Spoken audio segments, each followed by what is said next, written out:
I'll call the meeting of the Carroll County Commissioners for April 7th, 2015 to order. First item on the agenda is public input. Yes, Mr. Damon, go ahead. So I was just gonna see if you guys had any, I talked to, Babson and Miller about our situation with Jack Widmer, but I hadn't talked to you, Okay. Commissioner Sorensen, about, do you think we're really on a fiscal crisis? And also, what's the procedure for replacing Jack? And He has an assistant, so the assistant automatically takes over, and that's Chip Albee. And The physical crisis is, we're 576,000 in the hole, in the red. but isn't it Jack's saying 2 million? What? Because of the last, the fiscal shortfall from last year and the shortfall from this year makes 2 million, right? Close to it. I think this year, they increased it by 1.6 million, right? What I think Damon is referring to is Jack's, right?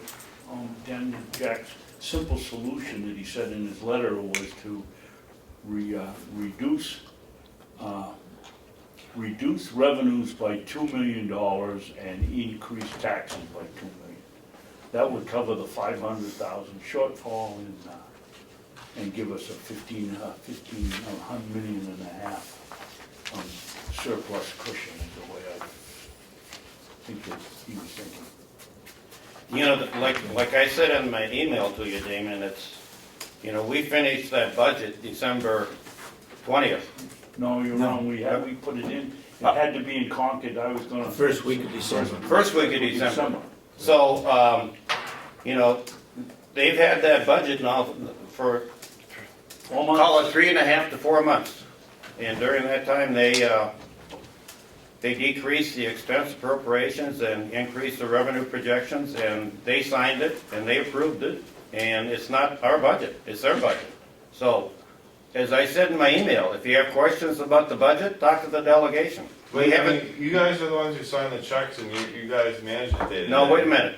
I'll tell you what we do, is we sign the checks, but it's not our budget. Our budget was done in December. It's their budget. We don't sign it. We don't have anything to do with it. Once we turn it over to them, they don't ask us questions. It's their budget. You want to talk about the budget, talk to them. No, I agree. We basically, our budget basically becomes a recommendation after the December 1st. We do control the expenses, and we do manage the budget. And if I'm not mistaken, our expenses was 200,000 less spent, but we have no control over the revenue. 250,000. 250,000. And if they increase the revenue, how can we manage that? Because we have told them that they have gone too far over the revenue budget, and expect things to come in that we're not sure of getting.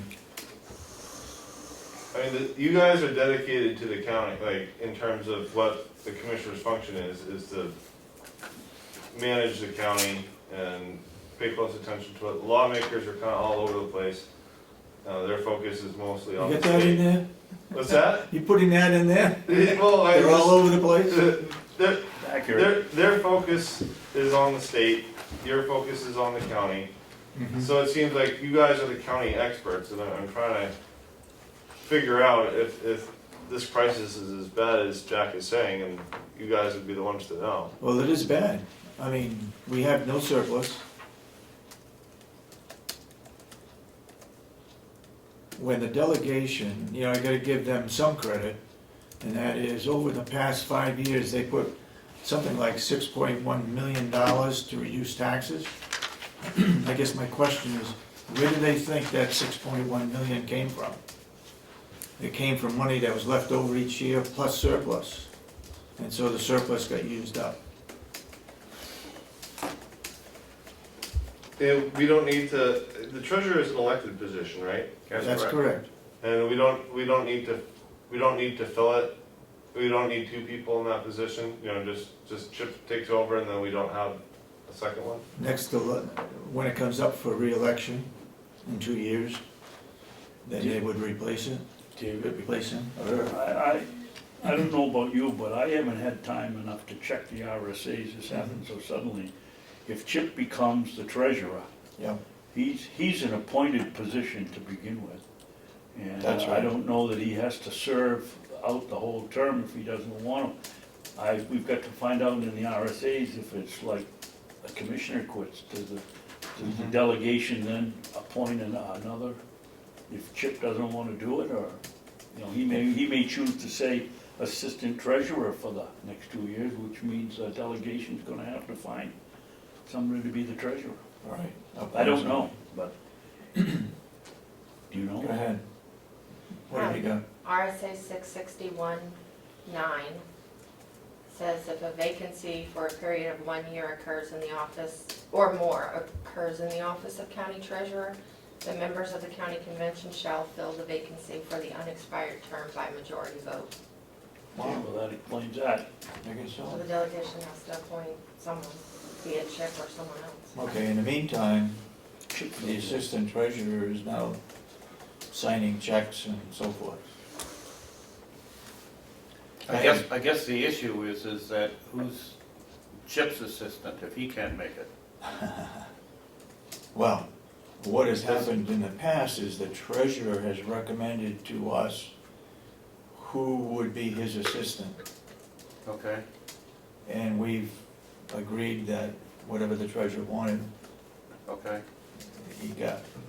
So in this case, for the next year, and if Chip stays on that long, does he come to us with an assistant, a recommendation? Yeah, but according to that, He has to be appointed by the He has delegation, to or be someone appointed. has to be appointed by the delegation By the first, delegation. and then they recommend their deputy yeah, to the commissioners. Okay.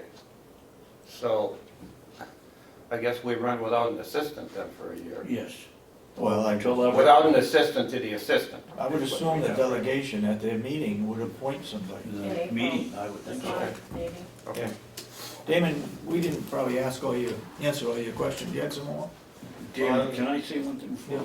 I think if Damon's gonna change the subject, I personally, as a taxpayer in Carroll County and a member of this board, I'd like to thank Jack Widmer for his outstanding service. Definitely. So would For the I. years, he's filled, we were paying through the nose for TANs loans, and we went to a line of credit, which saved us, I think, either $100,000 or $58,000 the first year. He's been on top of things the whole time, and he's gonna be a loss. Yes, he will be a loss. I had several meetings with him, consulting with him as to things that we should do and things that we shouldn't do. He's been very, very helpful. And it's too bad, it's a loss for the taxpayers of this county, that's for sure. And I was wondering, like, there's still plenty of time to do a supplemental appropriation, so. We went until September. Have till September, so it seemed like they're gonna have one anyway. So and like, I know you guys can't speak for Jack, but it just seems like, you know, they sent in a budget, they're gonna work on it some more. Don't you kind of expect it to kind of work itself out in the next couple of weeks? Well, I tell you, I can't speak for the delegation. I mean, I've only been in here for a couple, 3 months, and the last thing I'm gonna do is make any kind of projection as to what the delegation's gonna do. It's up to them, not us.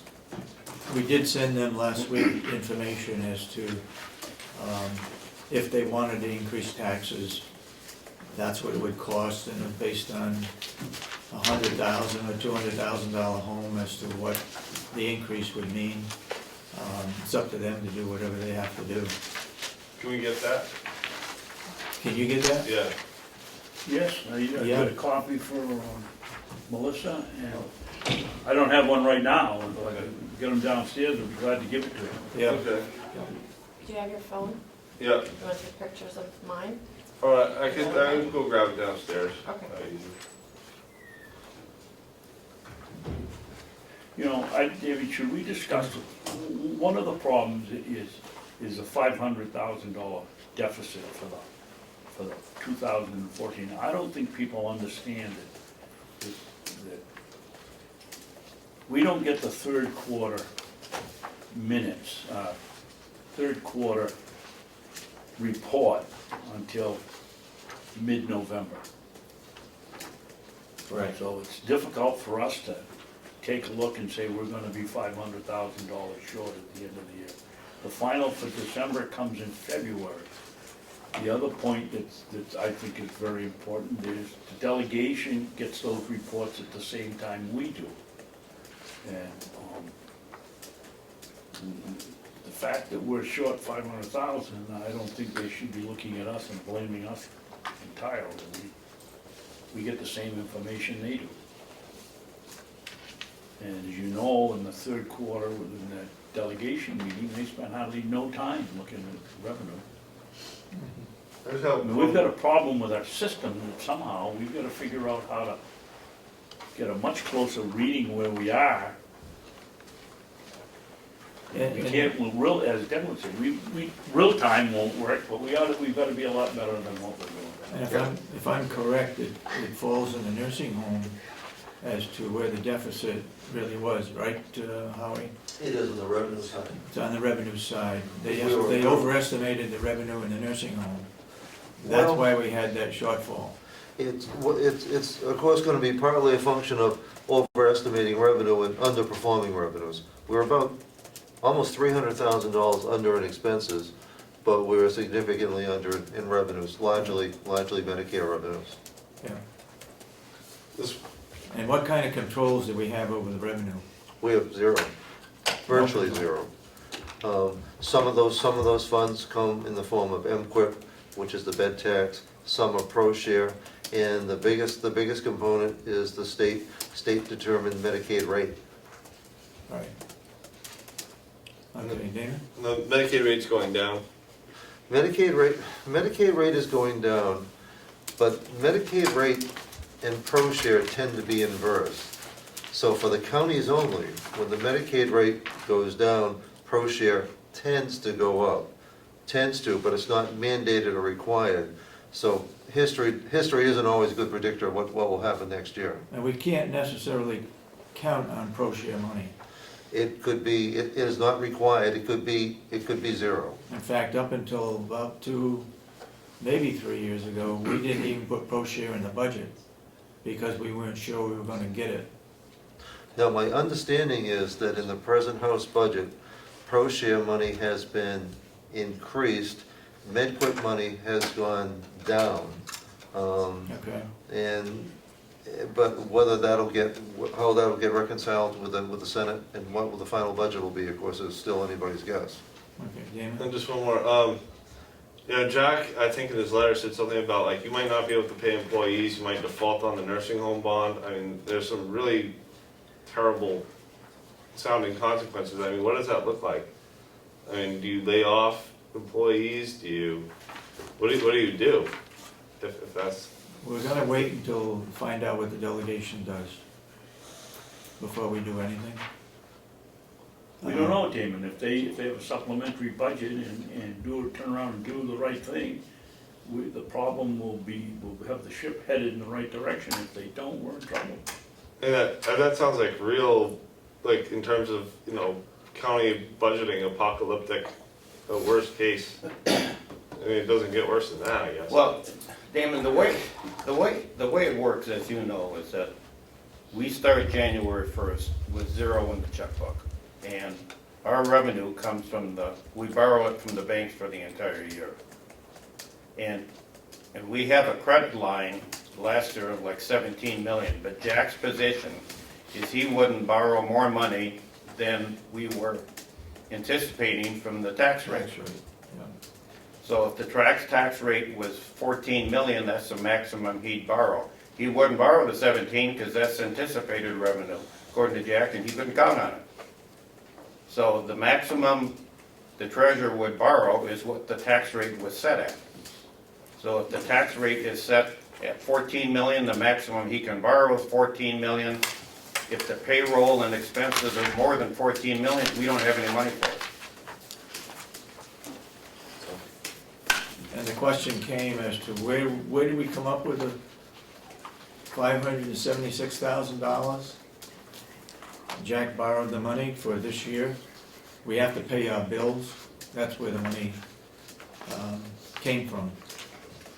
So we're gonna be short this year by $576,000 if the delegation doesn't make some changes and correct their mistakes. Nice. Okay?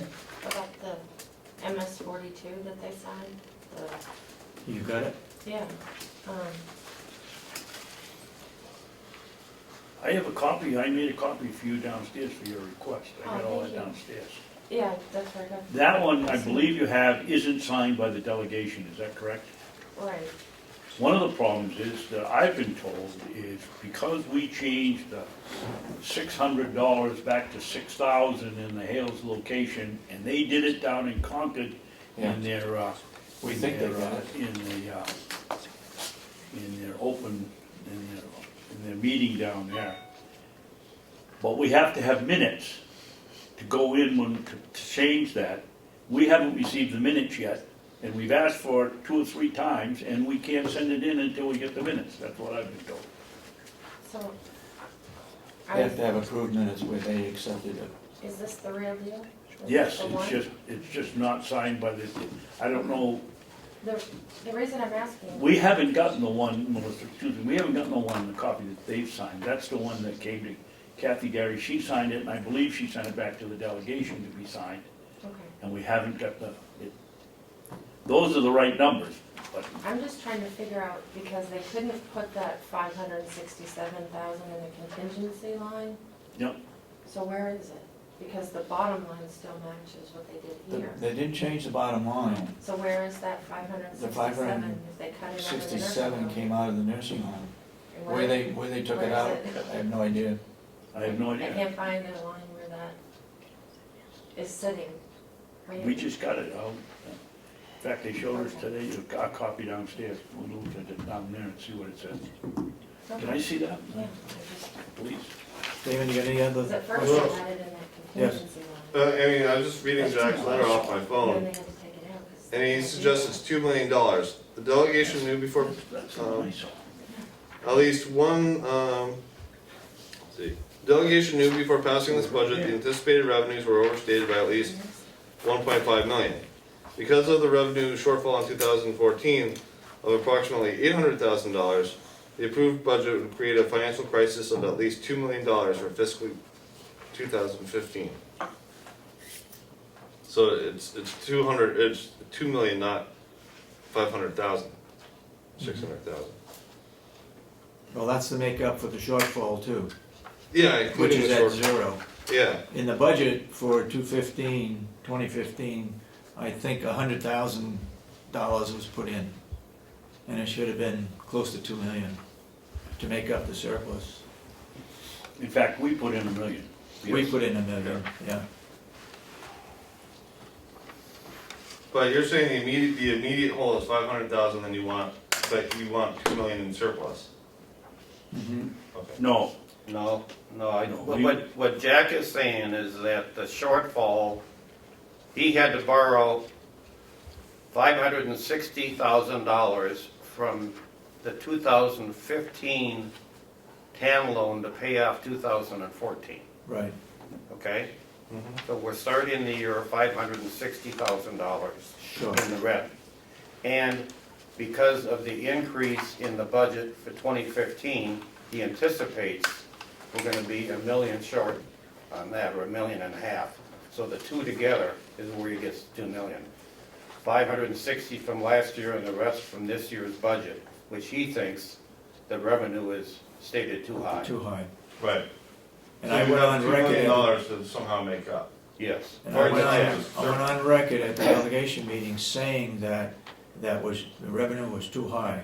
I think it was 1.6 million increase in the nursing home revenue. that day that the two of you were missing, and I also told them that the three of us were concerned that a 1.6 million increase in the nursing home was way out of line and wouldn't work, so they've had plenty of warning. Yeah.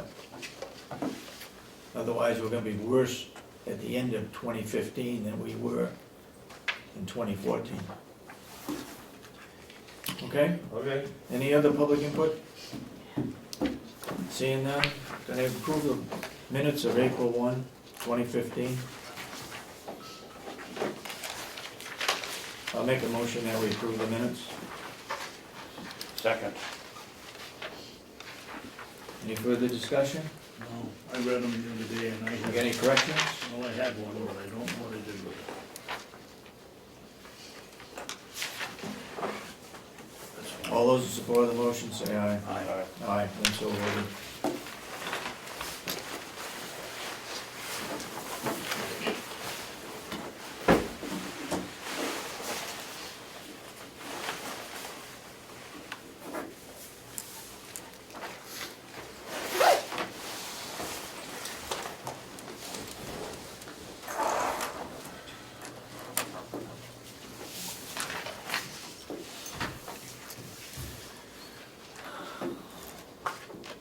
Anybody got any reports to give?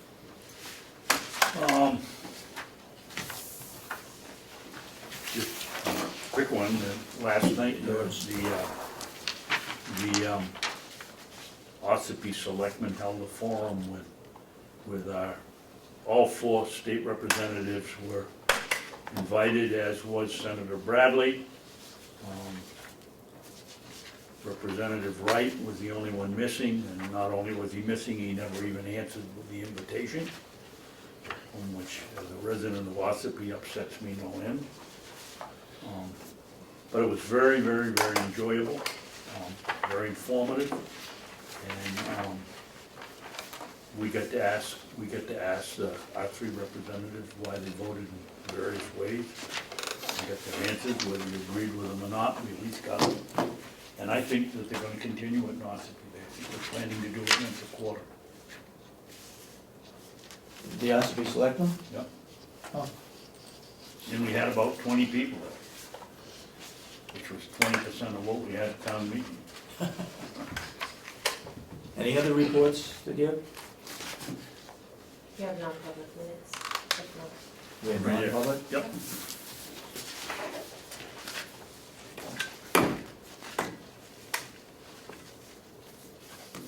Are these sealed or unsealed?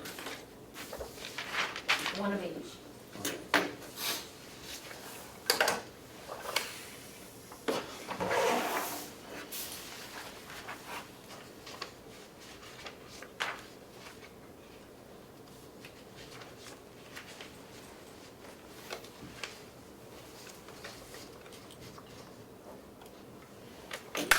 David, may I ask Melissa a question while you're reading? Go ahead.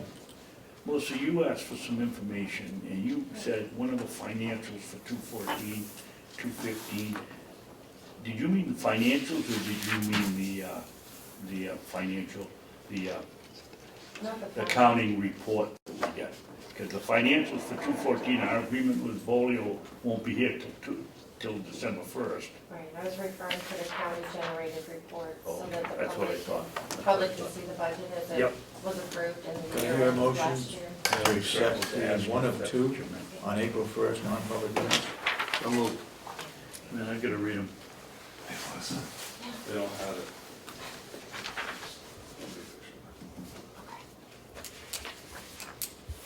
Several pages here. I'll second the motion for Is this for these? non-public 1 of 2. And what is your motion, David? To accept those minutes. Oh, but not to seal them? The motion was to accept the minutes. Okay. Those are not sealed, anyway.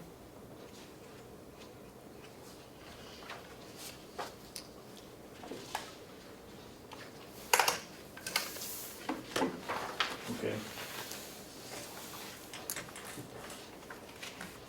Any corrections? On this one, This one here, we're go ahead, I'm sorry, go on ahead. this one here, there's no problem. Okay. Unseal them as far as I can see. Yeah, they're not We didn't sealed. seal them Right. anyway. The non-public minutes, 1 of 2 for April 1st. Motion made and seconded. All those in support of the motion say Roll aye. call, roll call. Roll call. Go Commissioner ahead. Miller, Aye. Commissioner Yes. Sorensen, Commissioner Babson. Yes. You can sign that one. So voted then. Do I hear a motion to accept the non-public session 2 of 2 on April 1st?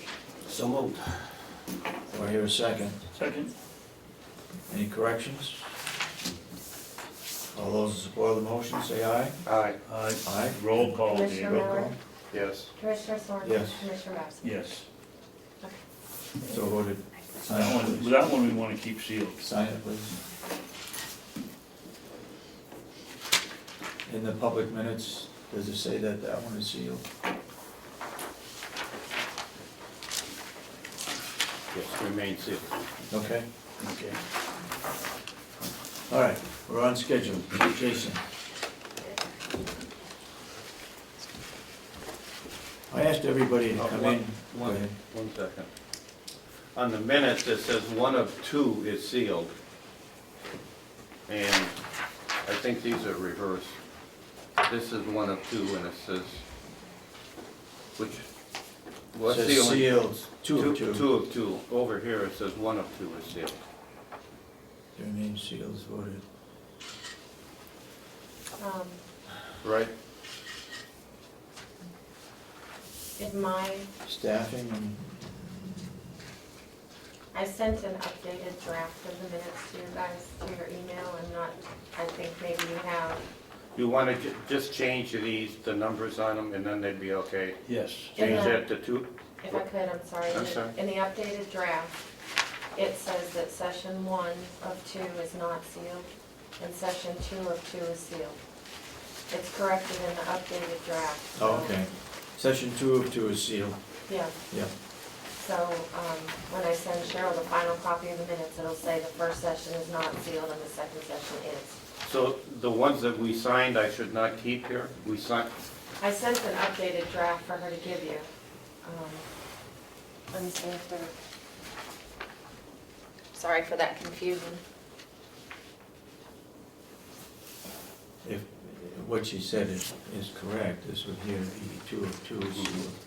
yeah, I just wanted the minutes. Oh, minutes The changed, minutes to agree with the, yep. This is the right, she did print the right one, she just didn't get a copy of it. okay, so we have to sign that one Yeah, if you instead. could sign this one, it says that session 1 is not sealed and session 2 is.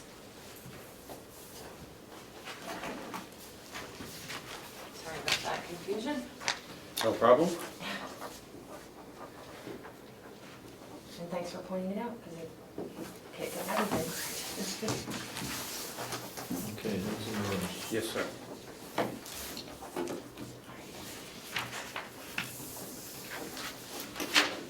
Good morning, Jason. Good morning. Those are yours. Oops. Good morning. Morning. I asked everybody to come in just to give an update as to where we are, what's going on in each department, so floor is yours. Happy Easter. Happy Easter. You handed me a note, I think it's from the Attorney General, that I guess each one of us rotates through the jail at some sequence. And Yes, every 6 months. Every 6 months. Yeah, And I did it in December, so I'm due to do that then in May? between now and the 1st of June. Okay, do you want to set that up at some point? Sure. And then let me know Actually, when- you do it as a surprise. Oh, is that the way it is? I just drop in? Yeah. Anytime you want. But Okay, I didn't know. we're open 24 hours. I didn't know the protocol, I just show up there. There's no checklist, you can look at previous reports. Okay, Kind of like you did the other day, we walked around the building, looked at everything. Yeah. That's the same thing Commissioner Sorensen does. Walks around the building, checks everything out, safety and security, cleanliness, anything you might think to be a concern that you might have. Okay. What you did the other day. Yes. That's the exact same thing. He came over and toured the facility, we went to the boiler room, upstairs, everywhere in this facility. Came over. All right, just write it up. yeah.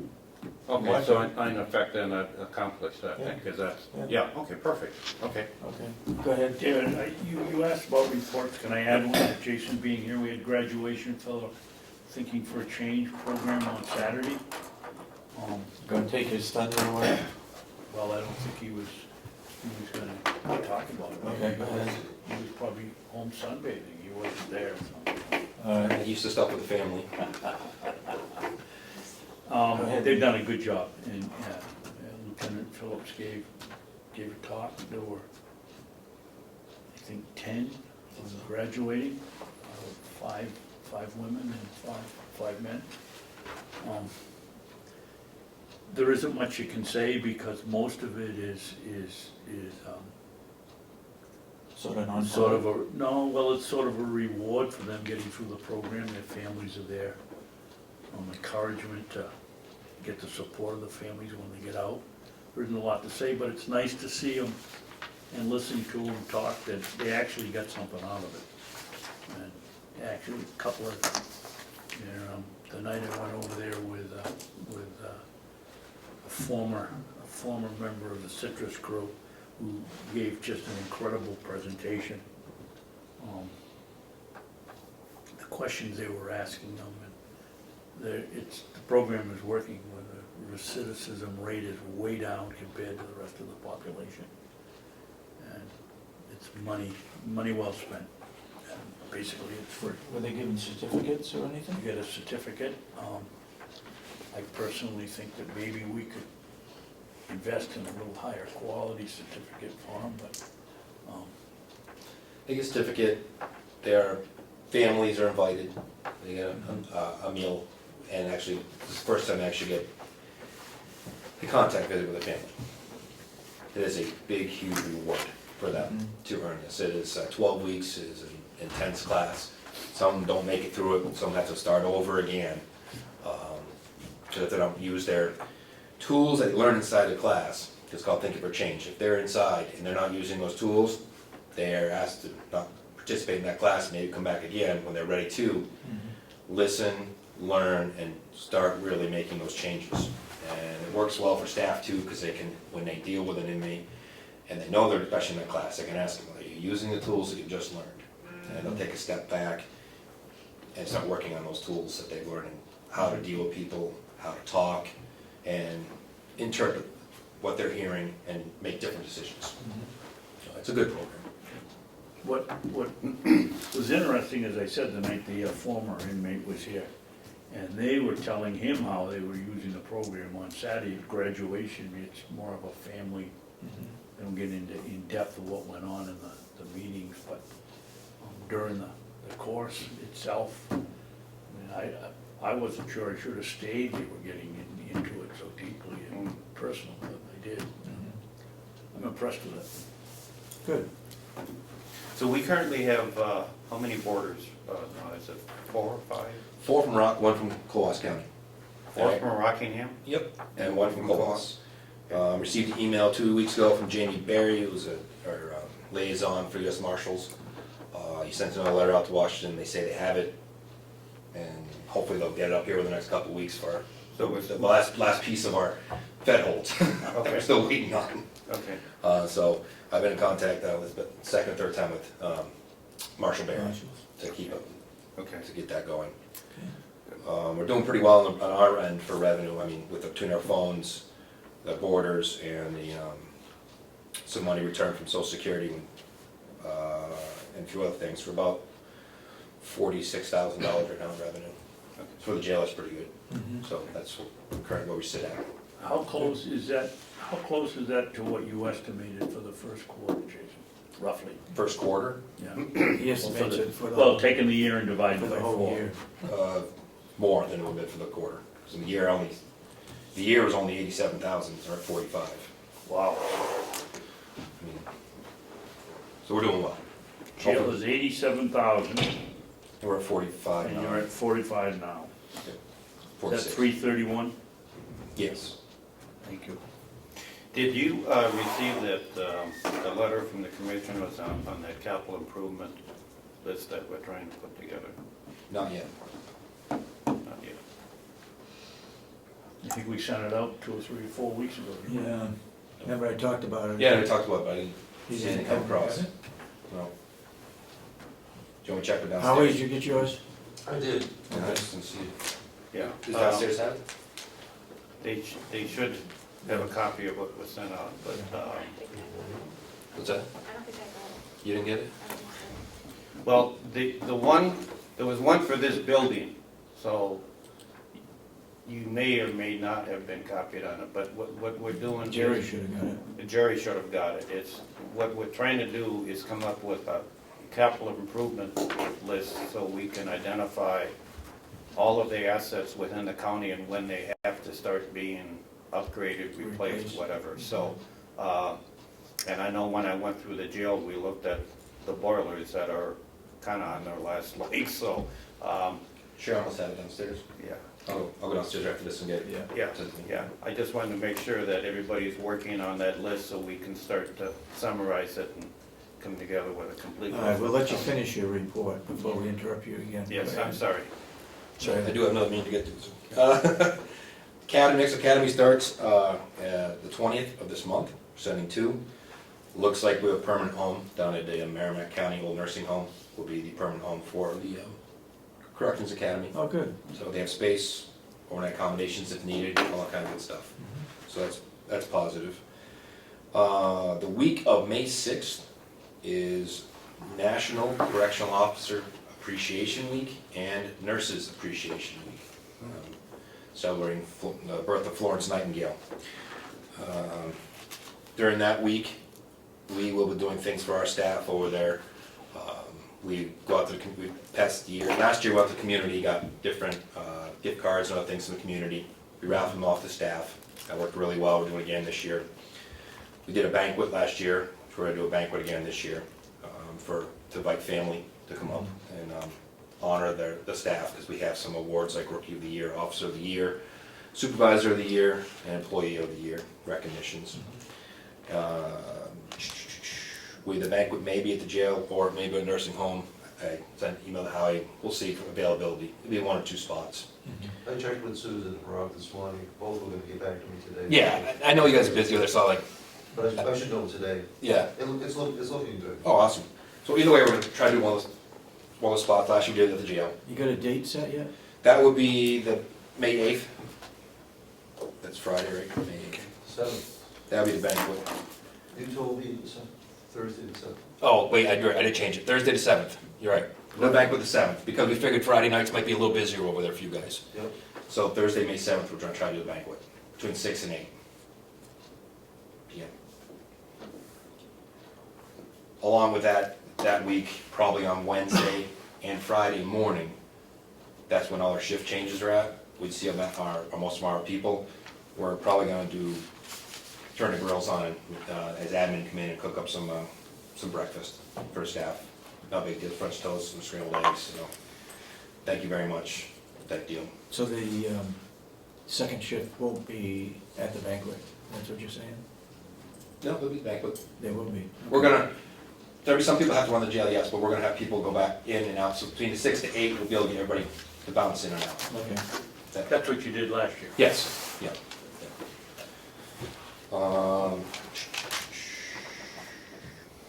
Beyond that, things are going pretty well. We had our new jail management system put in last week. We are all still learning it, working out some bugs with it. It'll get better as time goes on, staff likes it, it's just a learning curve. Yep. What is it, is it a software system? Yep, it's a software system, it's where we put all the data in, where they come in, their charges, how we release people, how we take their pictures, keeps track of how many days people done, sentencing. It's everything to do with the inmate management, including cell locations. Where are they inside the jail? So we can find them on a pod roster, including doing our rounds, everything. It's everything we have to do with the inmates, basically. Where did that software come from? Is it- Last year, when Bishop signed off on Securus, which is our phone system, part of the package deal with Securus, them taking over the phone system, was Arconics. Arconics is the jail management system. Okay. So they're tied in together. With that being said, those are tied together, and they tie into our programs called Lockdown. Lockdown handles our inmate funds, all the money that they come off the street with. We don't keep the cash, goes to the bank. When they leave with a debit card. Okay. And that's all tied.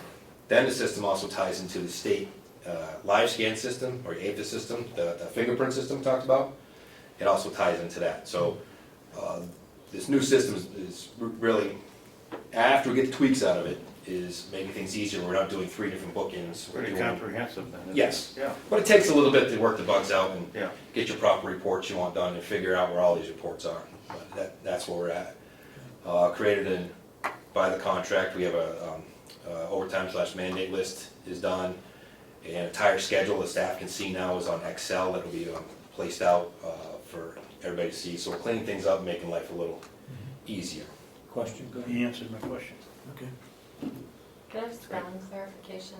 For which one? The phone system and inmate Securus? system. I think I had them backwards. Securus is the phone system, SECUR. URIS or Might be Y. nice, could be. And Conics, just put XGL. Make life easier, XGL. Okay, you got anything else? Thank you. Nope, I'm heading up to another meeting. The school, it's gonna be on the 24th. I'm sorry, the 23rd. It's a Thursday. Howie, for you too. April? A school will be here on the 23rd. We're waiting for 2 other schools to come. April is county government month. And I'm not sure which school has returned, but she's on the phone today to find out about the other 2 schools. We gave them Tuesdays and Thursdays. And so this particular school is on the 23rd, so we'll set up a schedule for that. Just let us know, I'm gone from the 17th, and will not be returned until the 23rd. You will be here on the 23rd. Sure, on a plane. But Lieutenant will be here, Flying over. and the captain will be here. All right, okay. I'll be heading back from the Jail Association Yep. conference. Okay. What school is that, David? I'm not sure yet. I don't know. Well, I think we ought to make sure that we let the representatives from that school district know that they're the state rep if they want to be here when they come in here.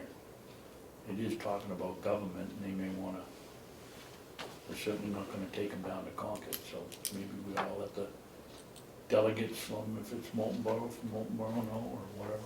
Okay. We'll talk about that some more. Okay. And anything else, Jason?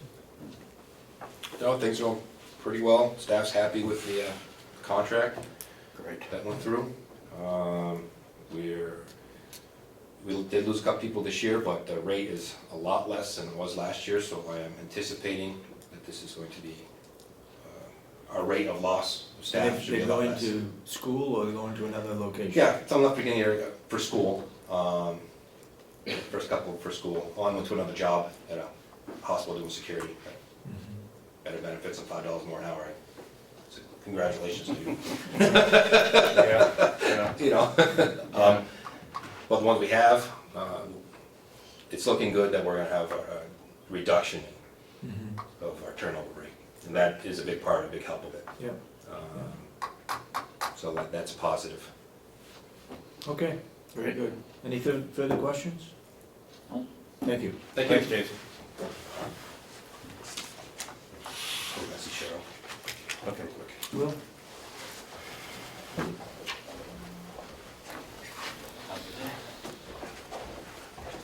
Good morning.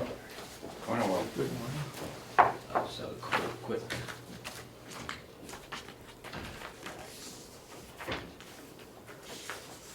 Just do one for Melissa on there also. Will, I think you're the only one that gives a written report. Thank you very much. Oh, okay. The first thing on the list is bagging wood, which it's been primarily what we've been doing right now. Trying to get caught up on that and keeping the guys busy with that. Are you going to slowly cut back on firewood? Yes, we've been cutting back, but what happened is we got a rush of, the next thing on the list was caught up on wood deliveries. We got a rush of requests, and then once those came in, I cut off, I called Cap and I said no more. But what happened is we had so many and so many people were out of wood, what we did is when they needed, if they had enough money for 4 cords, for an example, we took them 2 cords just to get them by, everybody 2 cords, and then we came back and fulfilled the other 2 cords. So this week, we just finished off the last gentleman for his, and I turned in the slips downstairs. She mails them off to get our wood on that. So we haven't taken on any new ones. It was just fulfilling the commitment that we had made from last fall. Sometimes, I don't know if it's gonna happen this year, sometimes they get in April, I'll see it sometimes, they get a supplemental. The same customers that got money in the fall will get a supplemental amount, which is usually half the amount, somewhere in that vicinity of what they were given at the beginning of the year, and that'll come into us, and then we'll fulfill that. But I haven't seen it yet this year, so it just depends year to year, I think, on how their funding is and such. But we have reduced that. So we've been bagging the wood, coming along on that. You know, we've been down to 3 or 4 inmates, so our crew hasn't been real big, but working with Jason, he's been trying to get me some more guys as best as he can. Sent out an RFP that's gonna come back next month. I forget the date that I had it on, but I had it to come back on a Tuesday, so that way you guys could open it up on the following Wednesday for 100 cords of firewood, the log length that we need to buy in. Wendy, I haven't talked with her specifically in a while, but I know she's been up just earlier this week or last week. Wayne ran into her with someone else. She had someone helping her, and they're still marking trees up there, and I know she's working on that. So we're hoping that that's going to come along and be done this late summer, I believe, was her time frame. If I could clarify, on the budget, Representative McConkey made a motion to increase the revenue on the campfire wood by 15,000. Right, he started with 17 because that was what you asked for, right, in your budget? Right. He figured, well, you're gonna get $17,000 worth of firewood in, so therefore you should get more in revenue. But the 17,000 that you'd put in the budget was to get to the 50 that you had estimated that you would be bringing in for campfire wood, correct? Correct. So, my opinion, you gotta have some money to make the 50,000. right, Otherwise, by doing the action that he did, it's just to say that you're just gonna create the 50,000 out of nothing. I mean, you gotta have some product to create that amount of money. right. So I don't understand, But we why don't they would either. do that. Well, the final number was 63, by the time it Yes, was all said and yes. done. Yeah. He rounded it to 63,000. And I don't know, I mean, in a perfect world of having enough labor and having enough wood and having enough time to do everything, we could probably hit 63,000. You know, last year we had they came out around 62,000, something like that, but that's because over 8,000 of it came off of a woodcut that I didn't see when I presented numbers to you. Yeah. That wasn't what we made at the farm, that was just extra money that came off the saw logs up there. So my Okay. job is to predict to you what we can make down there. And that's why I set it at 50,000. Yes, we could probably go a little over 50,000. We made about 56,000 at the farm. But I generally always give you guys a little bit lower number just to make sure we can hit it, because I don't like to overestimate our revenues. Yep. Well, that was my fault, Will, because I didn't know that. You were away Correct. and I didn't know the answer why you had put in for 50 instead of 62 or 63, Right. where you'd made 62 last year. And I wish I'd known that. Mr. Representative Avellino was on Facebook and wanting to know why we were buying wood. I went offline and responded to him that we were buying it because last year when we made our cut, turned out we had good saw logs and we didn't Didn't meet our firewood. couldn't meet our firewood requirement. We need dry wood, so we were buying it in. Yeah. And I think there's some confusion. I asked him why he was opposed to us buying firewood, and he said because I don't support anything that, or he said the farm is losing money and I don't support anything that's losing money. And I'm not sure that the members of the delegation understand that the farm is more than just firewood and hay. Correct. You do the snow, all the snow removal, you do all All the the lawn maintenance mowing. I don't know how we do it in an accounting system, so it looks like the revenue for the farm last year was $162,000, the expenses, like, Well, they also do the septic system and also the water. right, and they do the water and the. Another answer that I might just give you of my opinion of that question of why we buy wood in, is also because we are now selling more wood products than our land base can provide to us. We're selling more than what our forestry management plan said we could take about 100 to 125 cords a year to be sustainable on our property. We're closer to 200, so we're selling more than what our land can produce. Not to mention the fact that we manage our land to grow good quality saw logs, and firewood is just a byproduct. It's a byproduct of that growth. So that would be another reason that I would justify why we need to buy in logs. If you want to cut back on what I sell, then we can do that. But if you want me to keep increasing my revenue and keep increasing my sales, then I need the product, and we need more product than what we can sustainably grow on the property owned by the county. How many thousand bundles of firewood are you estimating this year? As many as I can bag. I mean, if you want a number, I'm hoping to be over 10,000, and I'd love to be close to 15,000. The reality, if I got 3 to 4 inmates, I'm gonna be struggling to get 8 to 9,000, because here next week, with the weather break, which is on my list here, hopefully this weekend it's looking like it's gonna break, I'm gonna have to start spending at least half the day doing cleanup out here. You know, I break up the crew because it's easier for them, keeps them more motivated. If I take the morning and we bag wood, and then the afternoon when it's nice, we come out and we start cleaning lawns. So you lose all that production time of bagging. So it just, you know, I'd love to hit at least 10,000. That's what I base my budget of $50,000 off of. If we can sell enough regular cordwood plus do about 10,000 bags. If we don't get the people, we'll struggle with it.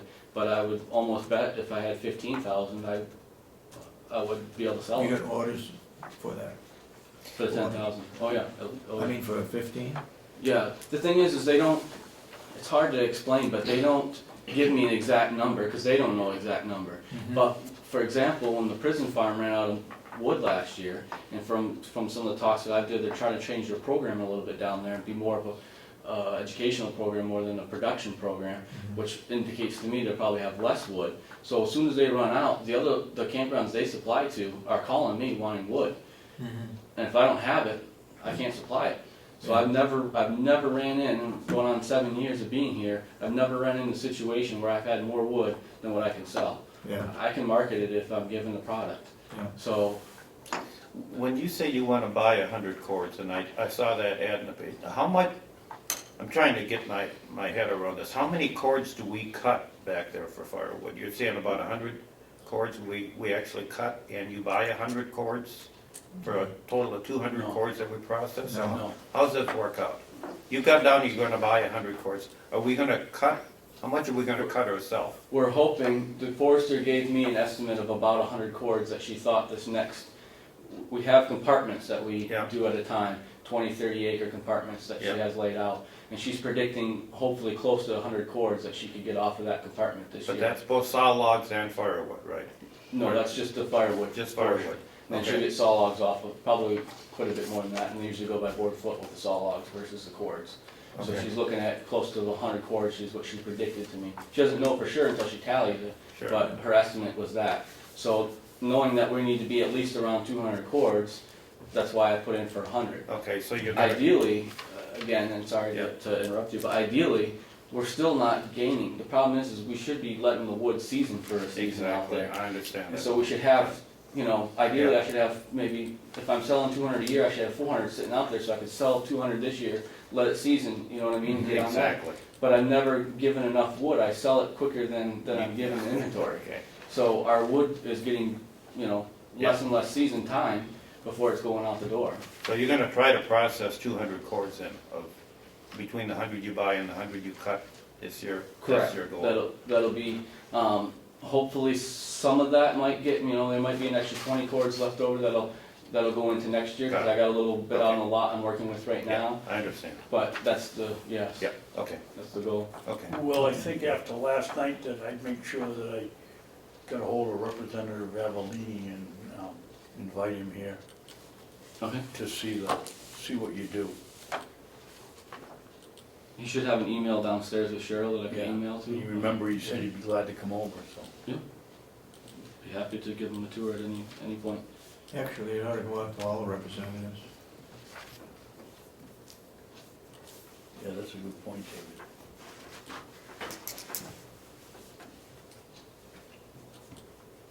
And let Commissioner Babson know when they're coming. Okay. What, so there's something to throw, send you that or what? Also that you can be there along with them. To continue down the Yep. list, we got all the trucks inspected except for one. I'm hoping that one's gonna go in this week. It's our big delivery truck. The green one's gotta go, Willie. Yes, I'm working on that. As soon as the snowbank is out of, in front of it, it's gonna be out of here. Again, like I was just mentioning, oh, no, I'm sorry, I'm skipping. We've been working on the sewer system, doing little maintenance things. It's a shame that our budget got cut this year so much on maintenance, because there's a lot of things, some things that I knew that were coming up, and that way I budgeted for them. And then also this just looks like it's lining up to be one of those years when things happen that I can't predict that I've broken.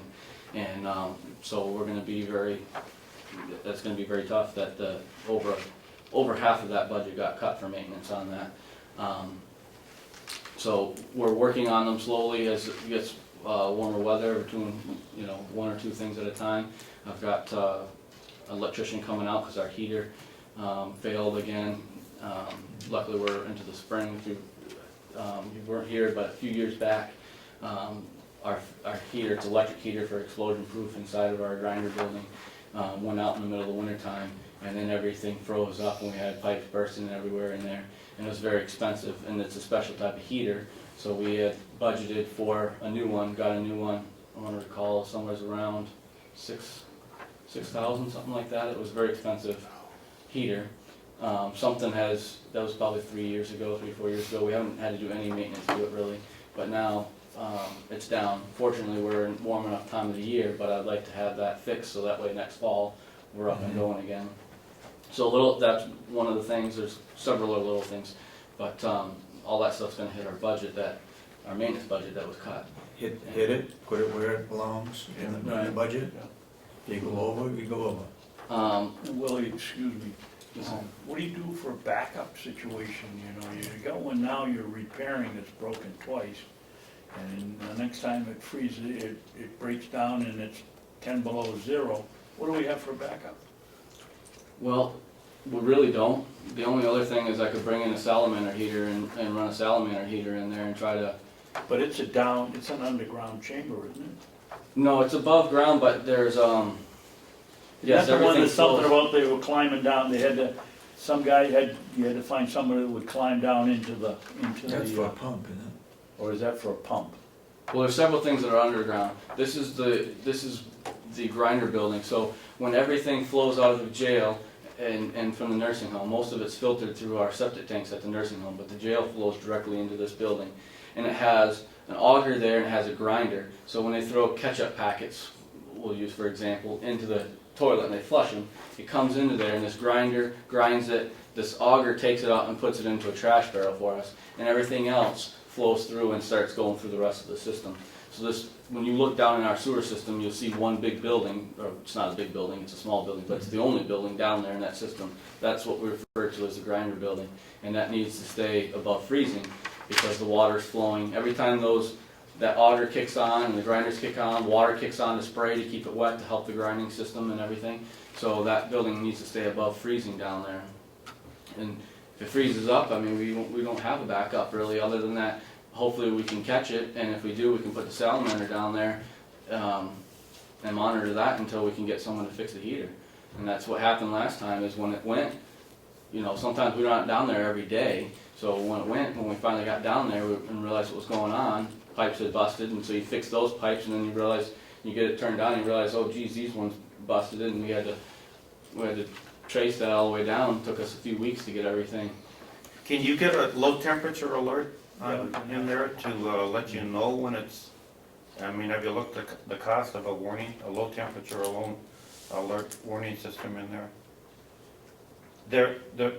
I mean, I've got them in a number of, like, in the food pantry, and I know that somebody monitors it, but they're fairly effective in that when the temperature gets to a certain point, then the monitoring station will call up and say, you know, you got a serious problem. Right. It might save us a lot of money replacing pipes in that if you set it at, say, like 35 degrees or 36, so you know if it's starting to get really cold in there. Gives you some advanced warning to get a saline or something in there to alleviate. I'll ask, I don't know if, I know that we don't currently have one, or if we do, it doesn't work. Yeah. But I'm not even really aware of one. Yeah. But Wayne's been there running the system for a long time, so I'll double check with him when I go down.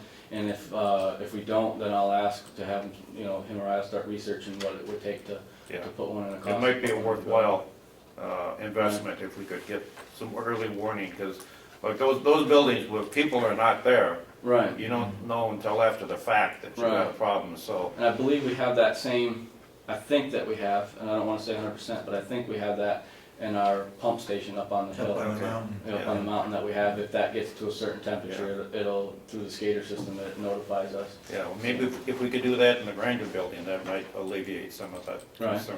Do you repair or do you replace On what? the heater? This last time we had to replace it because it was the original one that was put in, it was like 15 years old, and we couldn't get any parts for it. This time I'm hoping that it's just a repair, that's wrong with. He's coming at the end of the week, I already have him scheduled to come out and look at it. And we kept the old one in case, even though they're different, he told us to keep it in case he could rob some parts off of it to fix the new one.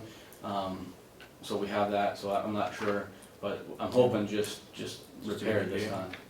Is there any reason we don't have propane heating, or what? Why do we have Because the electric? explosion, it has to be explosion Oh, I proof see. because of the type of, Yeah, methane, yeah. all- Exactly, yeah. coming down. So you have the electric for it, okay, Right. I understand, yeah. Okay, so. And then the last thing I had on there was, as I mentioned, was getting ready for spring cleanup. As soon as the snow melts and spring shows up, which, looking at the 5-day, I'm hoping this weekend, it looks like we're gonna start breaking into the 50s and maybe have some warmer weather next week too. We need a little more snow to melt off, and then we need to get on getting the sand out of the grass and move on to the driveways after that's completed. And reseeding, putting the loam down, reseeding, and doing all those things that need to be done in the springtime. did we ever have anybody come to get an estimate what it would cost to plow the whole complex? I believe that, no, we didn't have anybody come, but we did have someone come look at it, but I don't think he gave us a price. And I think Commissioner Babson and maybe Representative McConkey had made some calls to other places around. No, I don't know about Representative McConkey, but Oh. what we did was we got Got the contract. We got the contract from the jail, we got the contract from from the courthouse Yeah. and from Memorial. And then I asked Representative Nelson, who was chairman of the nursing home subcommittee where McConkey brought it up, where Representative McConkey brought it up. And I said, do you want us to spend the money we have to spend for an advertisement to find out? And he said, no. The courthouse was a 3-year contract, and it looked like every year they jumped at 1,000. They started at 12, 13, and I think this past year, 12, 14 was $14,000 to plow over at the courthouse, and that was done by Brooks.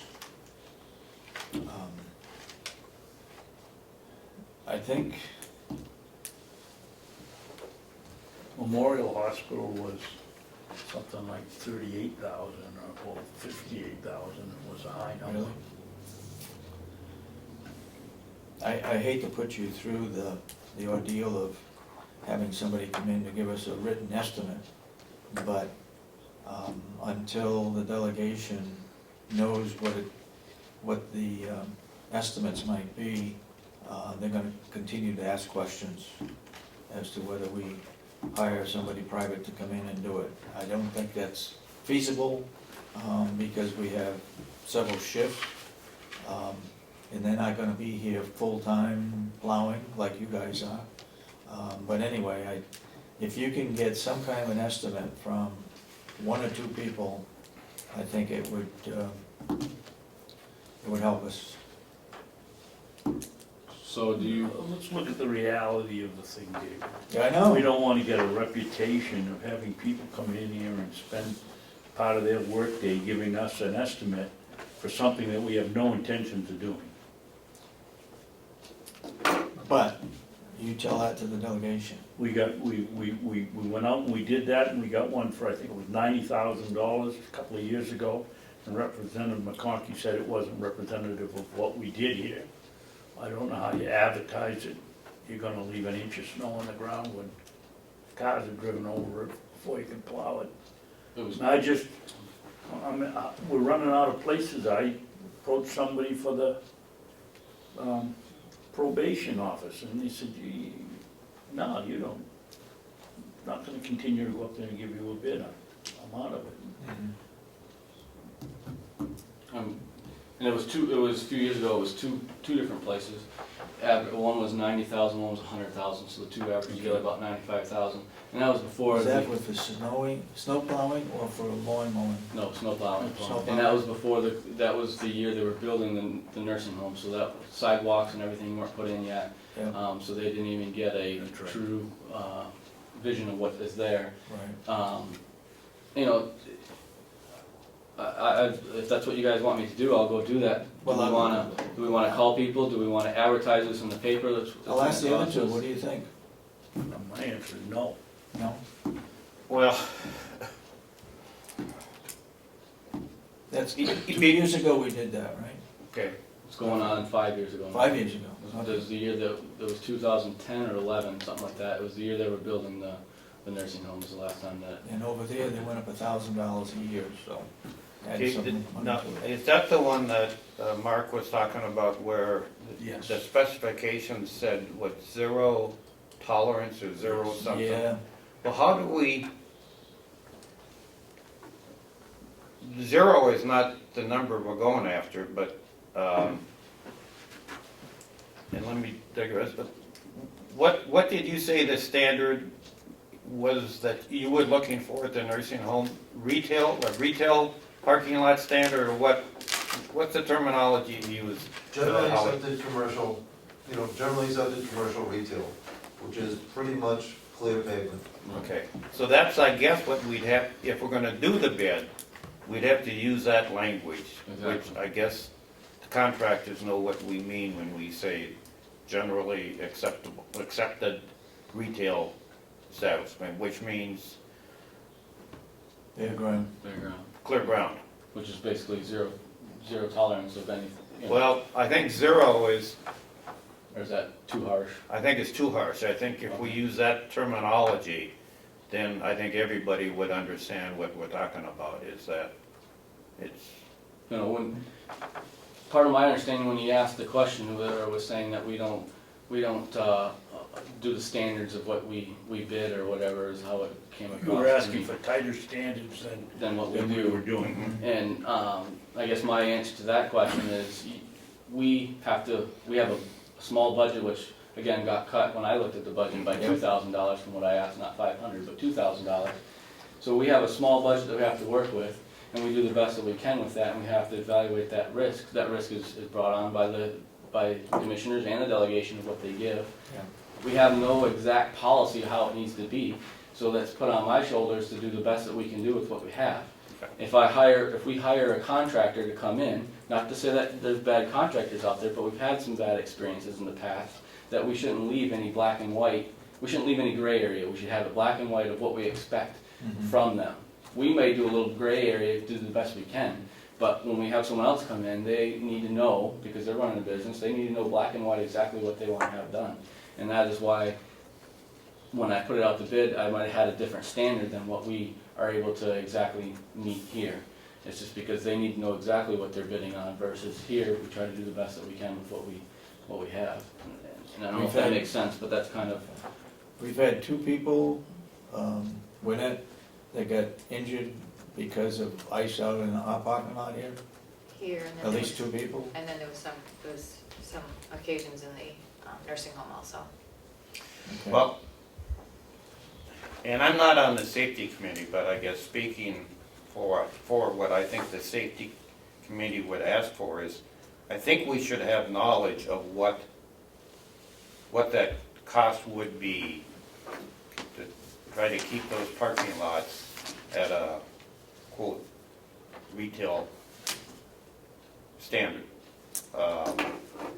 Because, Dave, as you know, the delegation's gonna ask us Yeah, year in, year out, and if it costs us $300 to run the ad in the Granite State News or one of those, I think we should put the ad out there, have the safety committee look at the way the spec is written, so they're satisfied with it, run an ad, get a quote, and then give it up to the safety committee and the delegation as to whether or not they want to act on it. That's my take on it, because this question is not gonna go away, and we're gonna hear it every single year. yeah.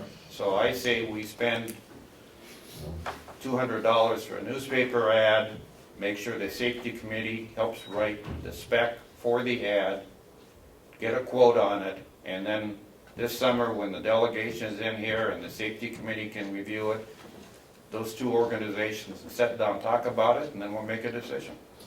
Now, it's getting a little late, but it should have had somebody come in and look at it 3 or 4 weeks ago when we had a lot of snow around. Now it's melted in different spots. How were you got a question? Well, and for Commissioner Babson, I got a couple prices from what other long-term care and nursing homes were paying about the same size. Now I'm talking just about Mountain View. Yeah, They were paying between $1,000 and $1,300 a storm. a storm. My recommendation is that if we gave Will that same amount of money, he'd be able to do the same kind of job. But is it really, it's not unusual to do the 24-hour plowing, but it takes more material. Salt costs 3 or 4 times what sand does. And if he- Overtime. What's that? Overtime. In overtime, if he had that money for those 13 storms a year, he'd be able to do it less expensively than we could by going outside. But we're not comparing apples with apples. If we compare a contractor that'll be coming in for an extra $20,000 a year compared to what Will's doing on a shoestring. Okay, what's the, go ahead. The only, I don't have a problem, I'll advertise, we can put together a plan. Not to be negative, but the two opposing sides of the view that I want to give is, I don't know that the safety committee, and nothing against the You're safety gonna have to committee, work 'cause with the safety committee. correct, Good. but and I don't have a problem with that. What I'm saying is I don't believe that the people on the safety committee necessarily have this particular knowledge to be making these decisions.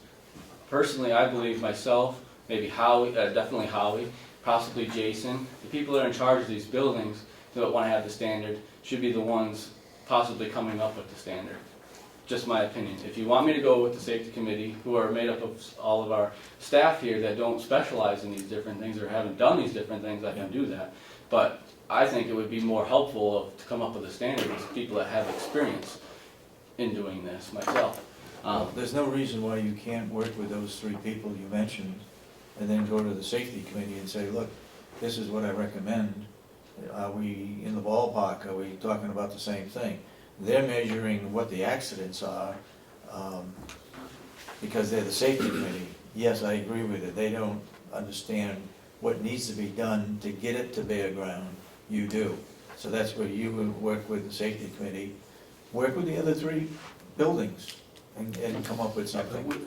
As commissioners, we have an obligation to get input from the safety committee and to make sure that the people and the visitors here are safe as can be, as reasonably can be. So we need their help on this recommendation that we're looking for. So I understand exactly where you're coming from, but they also should be in the loop on this well. Okay. And I'm gonna advertise 3 different locations like we normally do with the RFP, the standards that we do with that. Well, we're gonna have to vote on that. I'm proposing, I would like to get an answer that we can all be comfortable with and we can all defend, and we can give it to the delegation to say, if you want to go outside and get this work done, here's the best price at what we think it's gonna cost the county. But, I mean, I sat in on enough meetings to know this problem, this issue is not going away. It keeps coming up and up and up. And I'd like to get an answer that we're all comfortable with and say, okay, here's the best quote we can get to keep that parking lot at the standard that Howie needs and the safety committee is comfortable with and everybody else is comfortable with, and here's what it's gonna cost us. Now, either we keep at that standard, or we have Will and his group do the best they can to keep it With as the safe money as that's we can with the appropriate. money that's appropriate. Yeah. Take this one step further, you should probably also get one for mowing all the lawns in the summertime. It's gonna, it should help you in the long time, in the long term, as to what it would cost to do it, and not knowing, some of these landscape people may come in and give you an estimate, and then find out that, well, they really can't do it for that, so the following year, they go up on their estimate. Meanwhile, we've got all the equipment and the people to do it, so it's a catch-22, I guess, but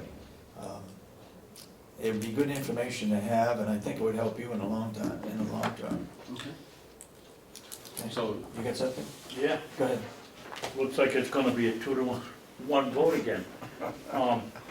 First of all, I think it's an unnecessary expense to go in the papers. It isn't $200 or $300, it's substantially more than that. But anybody, if any member of the delegation that came around here and saw what went on, to think that an outside contractor can do it cheaper, they're gonna have to do the sidewalks, which means they're gonna have to have 1 or 2 other people in the plow truck with them coming around here. Somebody's gotta be plowing while they're cleaning the roads. We have 3 or 4 or 5 inmates that we take out that don't cost us anything. We have Willie and Joe and Mark doing it, that Willie's on salary and the others aren't, so we have to pay them some overtime. It just seems like an unreasonable cost just to find out, to quiet the delegation down. We have this facility, we gotta take care of it. Nobody's gonna be able to plow it the way this crew does it. They're here at 3 in the morning, 4 in the morning. The different shifts that are involved. Different shifts, the moving of cars. If the cars are moved and they don't get here to plow it, now everybody's gotta come out and do it. It's just an unnecessary hassle. We're in charge of running this place. I can't believe we can do it, that anybody can do it any cheaper. We got 2 that were $100,000 and $90,000. Representative McConkey thought it was an unrealistic request. The same thing's gonna happen the next time we're gonna do it. They'll find something else that isn't right about what we're going out for bid, and I'm voting no. Well, I absolutely, totally agree with you. So, here's And vote no. Well, here's the point. Do we want to try to answer the questions the delegation keeps asking us, or do we want to every year say, we're doing it the best we can, we're never gonna get a cheaper price, and go through the same hassle every single year? We don't have any documentation as to what outside. They don't believe us. We talk to this and talk to it and talk to us, and then the next year, the same identical thing comes up. It's So, only one person, it's only McConkey that's Okay. questioning it. I hear you. I hear you. I don't think, I guess my answer is then, I don't believe if we get them a number, that they won't find something else wrong with what we do. Oh, I'm sure they probably could. Okay, I'll tell you what, my vote is, we don't get a bid, we leave it the way it is. But we're gonna advertise, No, I say no, just leave it the way it is. okay. All right, If we could get someone that was in the business that would come up here and say, yeah, if I were gonna do this job, this is probably what I'd estimate it would cost, fine, but then they're gonna squawk that we didn't go out for bid, so. No, but we got a proposal or an estimate, which is better than nothing. All right, we don't advertise. Yeah. If you know of anybody local that plows, ask them if they'd come in and give us a rough estimate. And get Okay. something in writing that you can document. And I'll still put together with the safety committee Yeah, what the standard we could change to, and what that would cost. Yeah. yeah, yep. Okay. Could I offer something, that the other counties be contacted to find out how they manage the maintenance of their parking lots, and if they already have contract language? I did that, I called Grafton, I called Belknap, and their own maintenance crews do them. If anybody had already done the work, Yes. right? Maybe we could ask to find out if any county does it privately. That might be a good question. Tomorrow afternoon, when we meet, that might be a good question to get a idea as to any county does it privately. Okay? Yeah, Alright. good point, Dave. What else you got? Anything else? That's all I have. Everybody, you're not short help. You've got the same crew that you've had for a year or so. They've all had their vacations and they're all up to date. Well, we're just, spring and fall is when we tend to take vacations, because it's the best opportunity for us, Yeah. so we rotate through that. Okay. But, everything's being covered and doing the best that we can with that. Okay. We generally work it out to where I don't have more than one of us off, unless there's a doctor's appointment or something like that, but planned vacations, we Yeah. only have one person off at a time generally. That way it leaves us with a decent amount of people. Who's in charge of the high tunnel? Are you in charge of the high tunnel, or is Livia, or working together on it? We're working together on it. Okay. As far as in charge, I don't really know. I just wanna see it filled full of stuff. Right. Are we starting to put plants in it already? We haven't started putting anything in yet.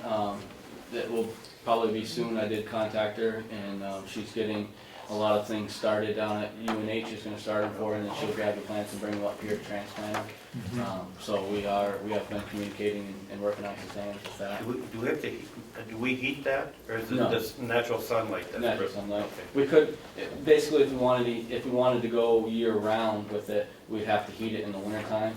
But obviously, as the way things go with money, we're not gonna spend the money to Yeah. heat the thing. Yeah, So basically, we're using it more as a season extension type okay, of tool.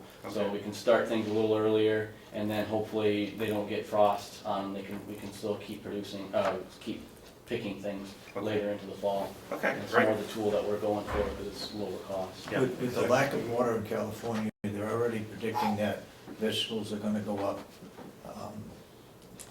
So the more we can plant in there on a scheduled basis, so it all doesn't come in at once, Right, they would help the nursing home Yeah. tremendously, I think, Yeah. especially this year. Yeah. And maybe in the future too, if they're running short on water, which they are, prices of vegetables are gonna go up. Question? No? Yep. You all done? yeah, I'm all set, so. Thank you. Thanks, Will. Okay, thank you, have a good day. Did you hear from the sheriff that whether he's planning on coming this morning? I haven't heard. I'm gonna take it. We'll take a 5-minute break? All right, we're gonna recess for 5 minutes. I just let Attorney Dewhurst know that I would come get him, because To get your advice, I always thought that on all our farm vehicles, we ought to have the county Decal? decal or something on our vehicles, so that, we've got 2 red Ford trucks, we got the big truck that hauls the firewood, and then we got the other dump truck that goes off on occasion. To me, I think we ought to have the seal on all our vehicles. What do you guys think? I thought we already did, we don't? No. We don't. I think we should. I think we should too. We'll let you're in charge of the farm, why don't you let Will know that we need to get an estimate. The sheriff has all the decals on his vehicle, so I would think that we could get a deal somewhere from I whatever would they call, do I think he theirs. pays about $900 to have that done. Well, it's Are a they one shot. painted or decals? Decals. I believe. We get a very large bill for every one of those vehicles that he gets in. Well, our vehicles don't change Can I very ask you a frequently. question? Why do you think we ought to have the decal on them? I just think it looks proper to have decals on Yeah, government equipment like that. I do too. If No. they're doing something wrong, it can be reported, but I don't think our people are gonna do anything wrong. But I just think it's a good idea to have, especially if they're going down reading meters with one of those trucks, they ought to know. Yeah, that's a good point. Someone looks out the window and sees them get out of the truck and sees it's a county truck. Yeah, That's a good, I used to do it when I was down in Boxford. I put them on the fire trucks, and the trick we did is you spray Windex on the door, and then you put the decal on it, and it lets you move it around and get it level and get it centered, and then that Windex dries out behind it. And then, oh, really? yeah, so it's, it's funny because when I got my magnetic yeah, signs for the election, that's what they said to do, take the Windex and spray it with Windex. Yeah. But not for the same reason. They said it cleans off any imperfection that might allow yeah. That's a good section. not to have. So I think we should do it, but I don't think it costs that much. What do you think? The decals? Are you talking about, the inexpensive way to go about it is a magnetic decal to put on it. Well, I thought these decals just, you get them like wet, and they take them off the paper, Yep. and then you just stick them on the door. That's the kind I I don't was think thinking. that isn't how theirs work, I don't believe. Okay, well, Anyway, anyway, we've checked, we'll find out. Let's I'll check find and out. find out. Okay. I think Okay. you're We're also- back in session, by the way, John, you've got the Yeah. camera on? I think you're obligated with a commercial vehicle to mark them, even if it's just to say, not for hire or commercial vehicle. yeah, I think we should have. we probably should be doing something anyway, Yeah. but Yeah. Yeah. seal would be The better. same is true, I think, for the vehicles at the jail. I'm not sure if they've got them on or not either. No, they don't. Yeah, they should. I think they should have them on too. Okay, moving on. Go ahead. Good morning, Good morning, Commissioner. Howie. First order of business, and on behalf of the Friends of Mountain View, is a reminder that this Sunday from 3 to 5 is their program of Just Desserts, which is a fundraiser, and also an awareness. It's an opportunity to bring in community members to Mountain View, but also is a fundraiser, and that is this Sunday, April 12th, from 3 to 5, right at Mountain View. And they will have chocolate sauce. They'll have chocolate sauce. Okay. You won't have to worry about that. Are they getting, they're gonna have a silent auction? Not that I've heard. Not this year. Not that I'm aware of, but I have not Well, been they on that had that committee. once before, though. I believe she They have. said there would be when she was here. Well, I then, thought I'll she tell you, said there would be Maureen a would know, silent auction. Maureen would know best. If she said it, then it I will think be. that's what she said, Howard. She's in charge of the committee. She's Whether the we're gonna chair, have a so, silent auction. Oh, yeah. That's what I thought she said. Yeah, and there will be. okay. A follow-up to the earlier discussion, this morning, is mentioned about the difficulty with a tax anticipation note, about borrowing more than what that is. What's common in some counties is where you have recurring sources of income, an enterprise fund like the nursing home, is a revenue anticipation note. A separate note, same favorable financing, but it's something that you might wanna consider separate from a TAN, and it's called a RAN, a revenue anticipation note, but it's structured in exactly the same way, and it gets very favorable rates. Speaking of that, Howard, where are you at the end of the first quarter towards your estimate? We're running below, well, I mean, Yeah, below well. the estimate of the delegation. we're way below the estimate. Well, how much? Well, but we haven't seen those exact numbers yet, so we haven't been able to put those in. We have what they talked about, but I have yet to see what came out of Concord last week. Yeah, nobody has, I don't believe. Well, can we go one step farther? Can you, can you tell us or call us back and let us know where you are after 2 months? I should be able to get you the 3 months figure. We should be able to have first quarter, so I know that's being worked on. So I'll get you the first quarter figures. I mean, because we've said that we felt 1.6 million was out of reach. Let's not get down in November and find out how accurate we were. Well, especially we're in the midst of not being able to know what we're gonna get from the state. Now, to that end, yesterday, we have informally agreed to join together with all the county homes to appeal our Medicaid rate. Otherwise, we'd be doing it alone. And actually, our hearing had been scheduled for this Friday. But we decided, and the state agreed yesterday, at a hearing yesterday, that they would accept all nursing homes applying together. The total cost to Carroll County will be about $200. That is going before the New Hampshire Association of Counties Executive Board tomorrow for reimbursement. And the early indication is that there's a likelihood that that's going to enjoy support from them.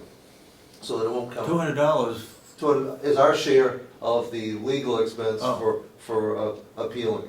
But that's, all expectations is that money will be paid for by the New Hampshire Association of Counties. That's gonna be apparently the recommendation of staff there, or interim staff there. And that'll keep us from having to make our own separate appeal, and it's safe, but that just got confirmed yesterday by Health and Human Services. Why are we going Who before? are you appealing?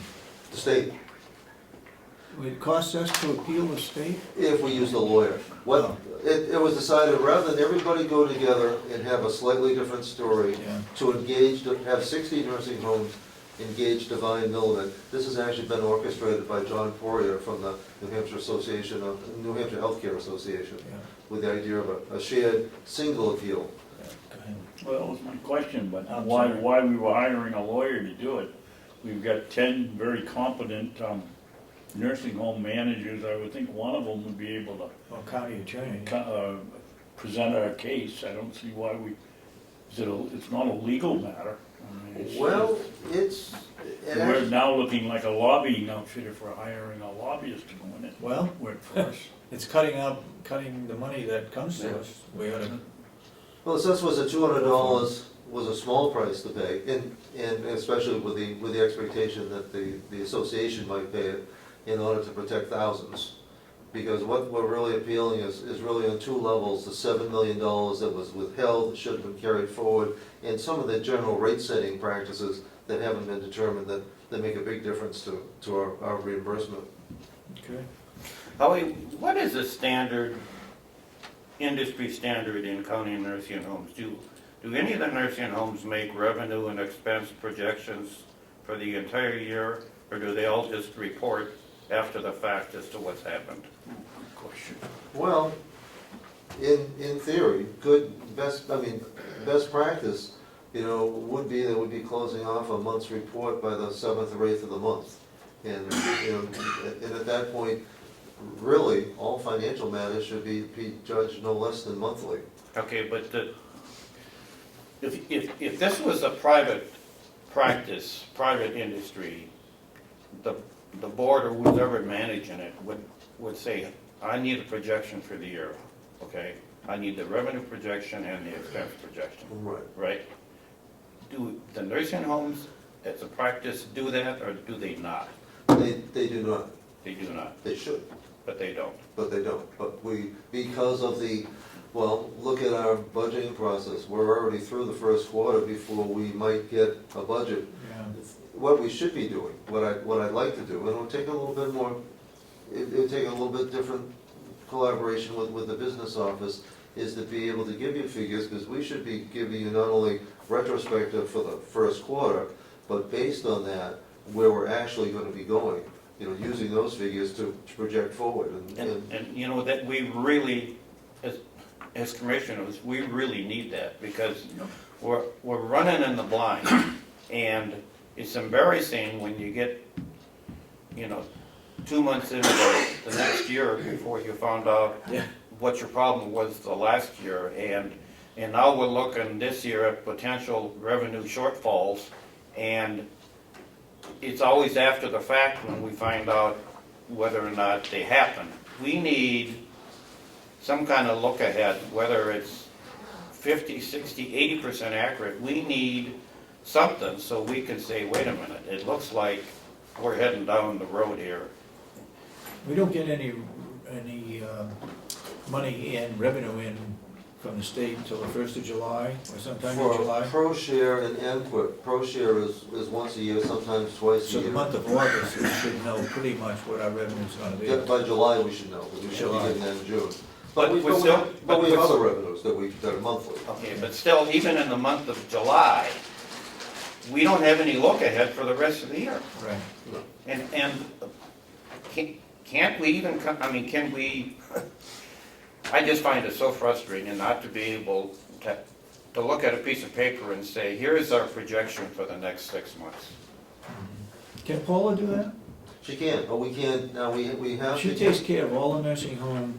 Well, No. you know, essentially she does, but her numbers then go for general ledger to Kathy the business, Armstrong. and we don't get some things back. But there's no reason why it can't be done. And to some degree, we can give you some very good faith estimates. That's what we need. You know, that might not be proven for audit, but that are gonna be close enough. That's what we need. I mean, We they're gonna really, be working numbers rather than audit numbers. I know, And but we really need some documents so the three of us can sit down and at least have a gut feeling whether or not we're getting in serious trouble going down the road here. And you're the biggest portion of it. I mean, you the most employees and Yep. the biggest impact on the county budget. We need some, and you're an enterprise, Yeah. so we need some look-ahead budgetary revenue expense best guesses from your organization. I would think that, you know, a way to do it would be for the third meeting of yours each month, to have a financial report and explanation and projection, retrospective and projection, and to make that a fixed part of your once-a-month agenda. I'd love So to see that. Paula can do that. Well, we'll need to work collaboratively with Kathy Geary. Paula- Kathy Geary. Well, Paula and Kathy Geary, because we wanna make those numbers as complete as possible. Yeah. But you know what we're looking for. And as long as you realize that there'll be some that will be estimates, and we'll clearly label estimates, whether that's in italics or whatever, Yeah. as being best guess, not to misrepresent or to make a case, but some will be anticipated revenues. Well, because we have some that we know we're gonna get if we submit the bill to Medicare, we know what we have. So essentially, we can do it rather than on a cash basis, on an accrual basis, which I think is a little bit more accurate. Yeah. We need a crystal ball that, even though it might be cloudy, at least there's some answers coming out of it. I think that's a good strategy. Okay. So if Okay. for discussion, say the third week, because that should give us enough time to close out some bank things. Yeah. And I'm hoping to give Kathy Geary enough time to get some preliminary figures at the very least. Because, I mean, especially this year, when your revenue projections are just That's- out of sight. Unrealistic. Yeah, we need some best guess, look forward kind of numbers so we can see how much trouble we're getting into before we actually get there. So we can start ringing the bell and say, hey, we got a huge problem coming down the Well, road. at the very least, nobody should be taken by surprise. And Yes. that part we can manage. And with a little bit of luck, maybe we'll even have good news too. So- Okay, thank you. The third meeting of this month is Tuesday, April 21st. Well, there's no time like the present. Okay. Let's do it. If you were doing it. Yeah, we're meeting on Tuesday, April 21st. Paula will shoot, but that's okay. Okay. Well, you No, know, but the it's- very first month, it'll probably be abbreviated, and then Yeah. it'll be a working kind of tool that we keep refining and working with. But we gotta start We someplace. have to start, so Yeah. the 21st it is. Okay. Other things for you, met last week with the Carroll County Coalition of Public Health. That's a large group. It's actually just gonna be 3 meetings. This isn't forever. They seem, Dan is very organized and met up in Tamworth. I guess I'm pretty much by default the county representative to that. But it's a good group. I was. You were on it too? Okay. I was. Uh, Go ahead. But it was a productive meeting. They're looking at largely, 2 to 3 areas. The one that doesn't particularly address us, which is the opiate epidemic that we have. But in terms of that, they are also looking at different aging issues and things that I know that we can contribute to. So that part is going on.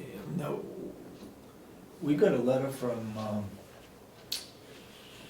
Deputy Young as to, Yes, when is that meeting? Do you recall? I didn't mark it down Okay. concerning the One of us county. or all of us ought to Carroll look at that if possible, yeah. problem. The All one- right, we'll find out. The one at Wentworth Douglas? It's The here. Forum? No, it's here Oh. for Carroll County. Oh, it's a different one I then. think it's at CAP. I think it's, is it Zach that Lance, is organizing it? Lance Zach. Lance, yeah, Okay, I'll look. okay. I'm sorry, go ahead. Other things we have going on, as we sit here, the acoustical tiles in the multipurpose room are being installed. Great. By Bob, so there, I mean, the lift that we borrowed from, I think, from corrections is being used. Yeah. The camera work should be wrapped up this week, that's actually gone much faster, smoother and easier than we might have thought. And I think that is just about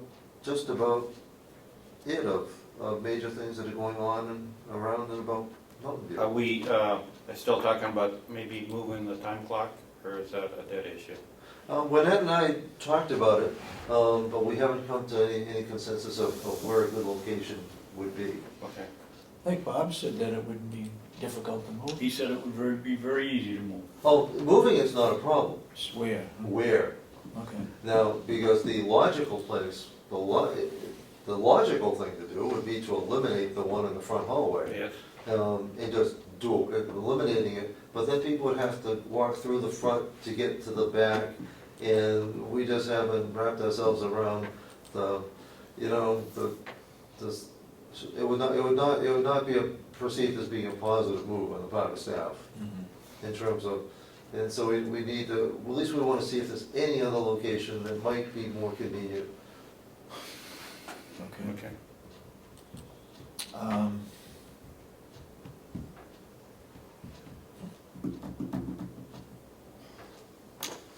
Anybody got any questions? You got anything else for us? No, that's actually it. What's our bed count?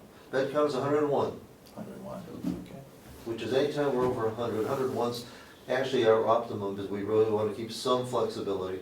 So we've actually done well with census, which is going to be very favorable to last year, where this time last year, we had a horrendous census, not because there weren't people that needed to come in, but because of our deaths came so quick and so fast that we didn't have time to. How long does it normally take for your social workers to, once they know of an individual, how long does it take for them to actually move into the nursing home? Relatively quickly, if it's somebody A coming. week? Well, if it's someone coming from a hospital setting, quicker. It can be virtually the next day. The hospital can do all the paperwork, Mhm. has most of the paperwork done. Yeah. For people coming from home, it depends on how motivated, you know, oftentimes they haven't done any paperwork. That can sometimes take longer. Mhm. Although most of our admissions these days are from the hospital, not all to skilled, to Medicare, of course, but usually it's being in the hospital and not being able to return home that's the big motivator. Okay. Anything else? No. Thank you. Thanks, you, Howard. Hal. Thank you, gentlemen. Thank you, Melissa. You wanna get Tom? Sure, I will do that. Great. And that, planning session Yeah. is April 14th. April Get to- 14th? Yeah. And what From time? 10 to noon. And that planning session is to plan for a forum, a community forum that will be held later in the spring. So Oh, this okay. April 14th is just to get a Planning feel for what session. all the resources are and what the challenges are, the Is different, that cap? yes. I want the two of you to look at it and see if I should send this or not. We need to also maybe put together an article for the paper. I saw that. You I just, saw that before. just in response to the email that she sent us. I don't know where she's coming from, because Excuse me, Denny, while we're on the subject, is it possible, David, to bring up an on the non-public on the agenda without having it on here. I'd like to, it would affect somebody's reputation, and I'd like If it to does, then we could. discuss the discussion I just had downstairs when I went down to get my coffee. And I'd like to You include- pick out where it fits. Okay. We don't have to have it on the agenda to start with. The one about reputation, which one is that?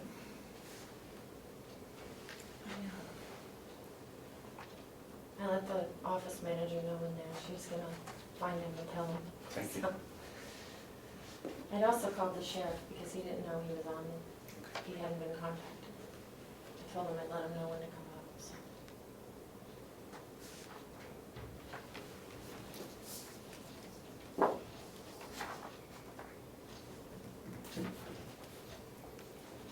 Actually, in January, we used money that is left over from the previous year to keep going until they approve the So budget. it's 0 or negative, is Yeah. my point. Yeah. Good morning. Good morning. It was just a draft, we can forget about it, or we can send it, whatever you guys wanna do. Or I could send it myself and not involve you two. Let me read it again. Tom, go ahead. Hey, Tom, Hi, good morning. how you doing? Morning, Tom. How are you doing? We had everybody come in just to find out where everybody is, any new things coming up. Have you hired anyone to fill the positions that you have vacant, or what's the status? Well, we're in the process of putting the paralegal position out to the newspapers. I believe Winnett's got that out. Okay. Who left town? Melissa Smith, and. She was a victim witness person, wasn't she? Yeah, she was the program I see in the director. paper today where she's going with the White Mountain Aquatic. Aqua, what?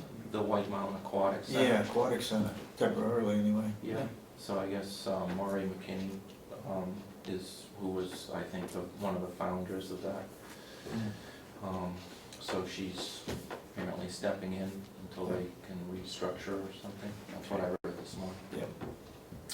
So, we're very thankful for Melissa's service to this office, and we wish her well. I guess it's something new. She said she wanted to try something totally different, so appears she has quite a background in that field, I guess. Really? It was quite a article this morning, so. Yep. So we wish her luck, and so Wanda LeBlanc is taking over that position, and we'd like to propose her as the new program director. I guess I'll do that today. And she is actually attending a conference out of state right now, so she's down there filling Melissa's slot there. So that seems to be working fairly well.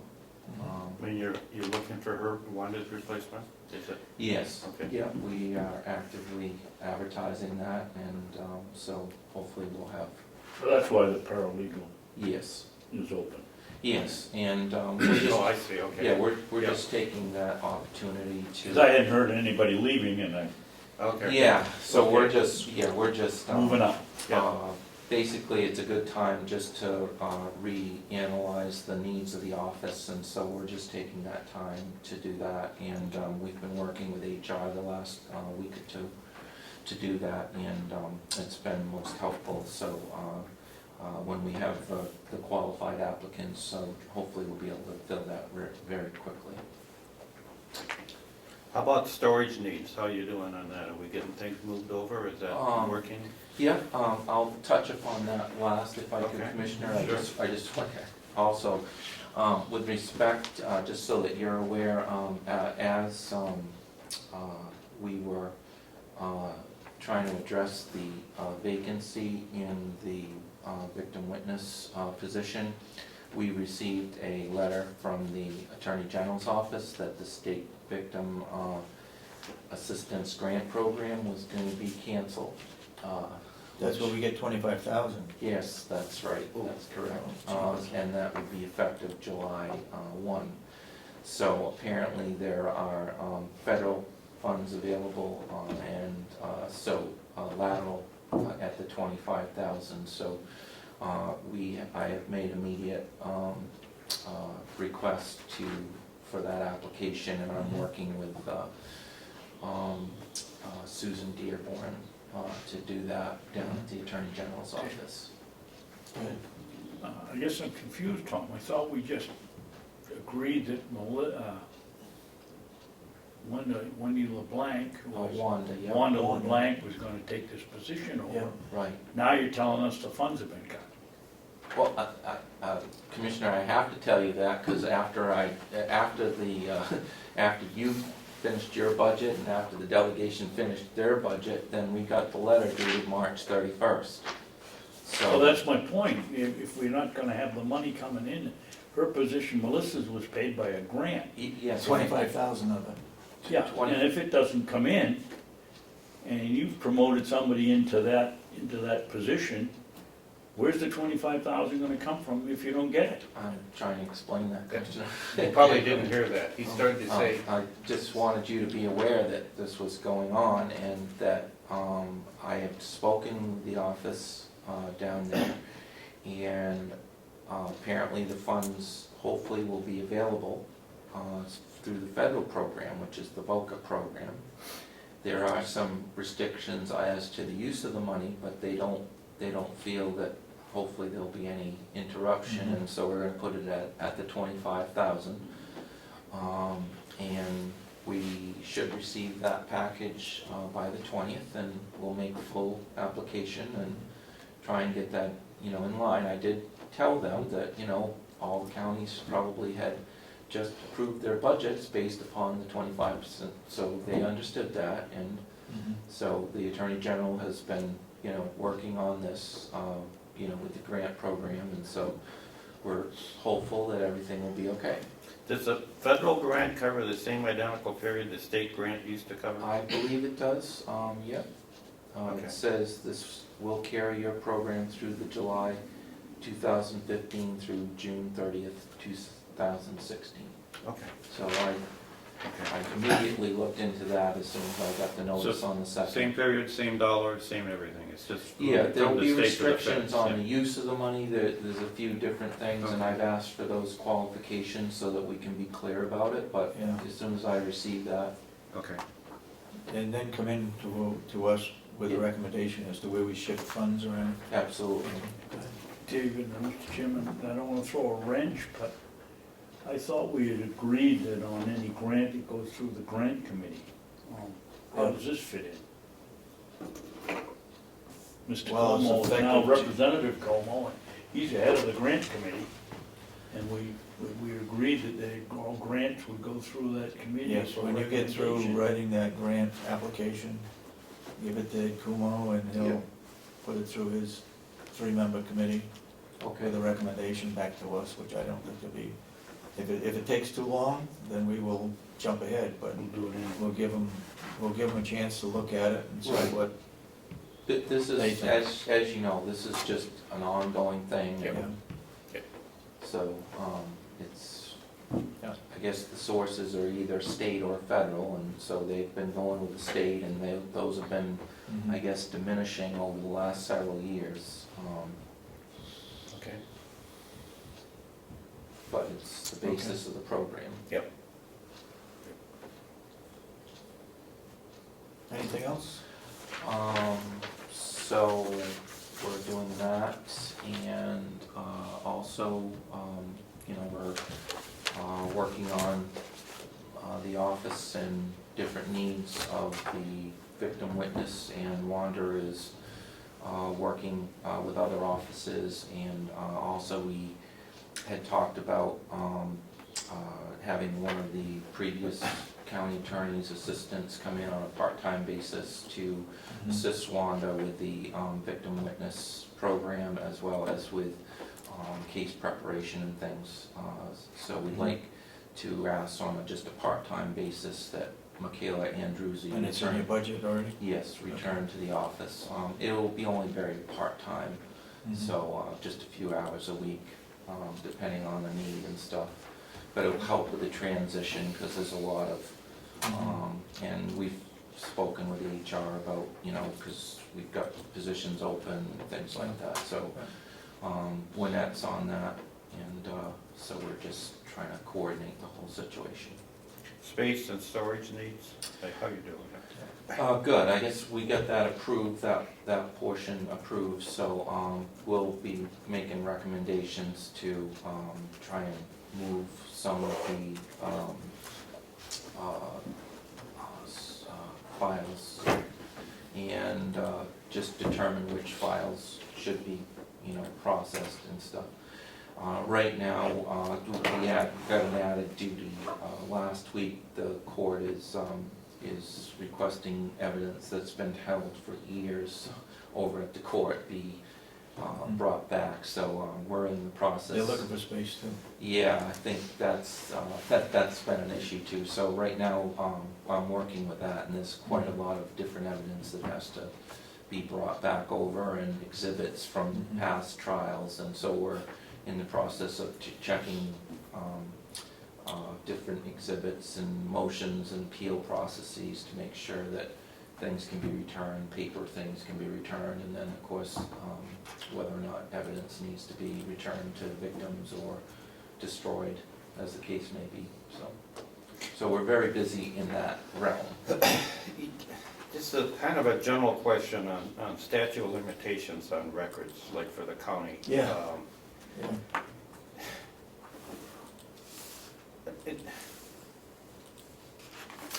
Do you recommend that we like contact the state and the feds and find out like how long we keep W-2s and how long we keep certain files, and then destroy them when we get to that point, or try to get the things put up in the cloud? Or, I mean, little by little, we're all running out of space, and Right.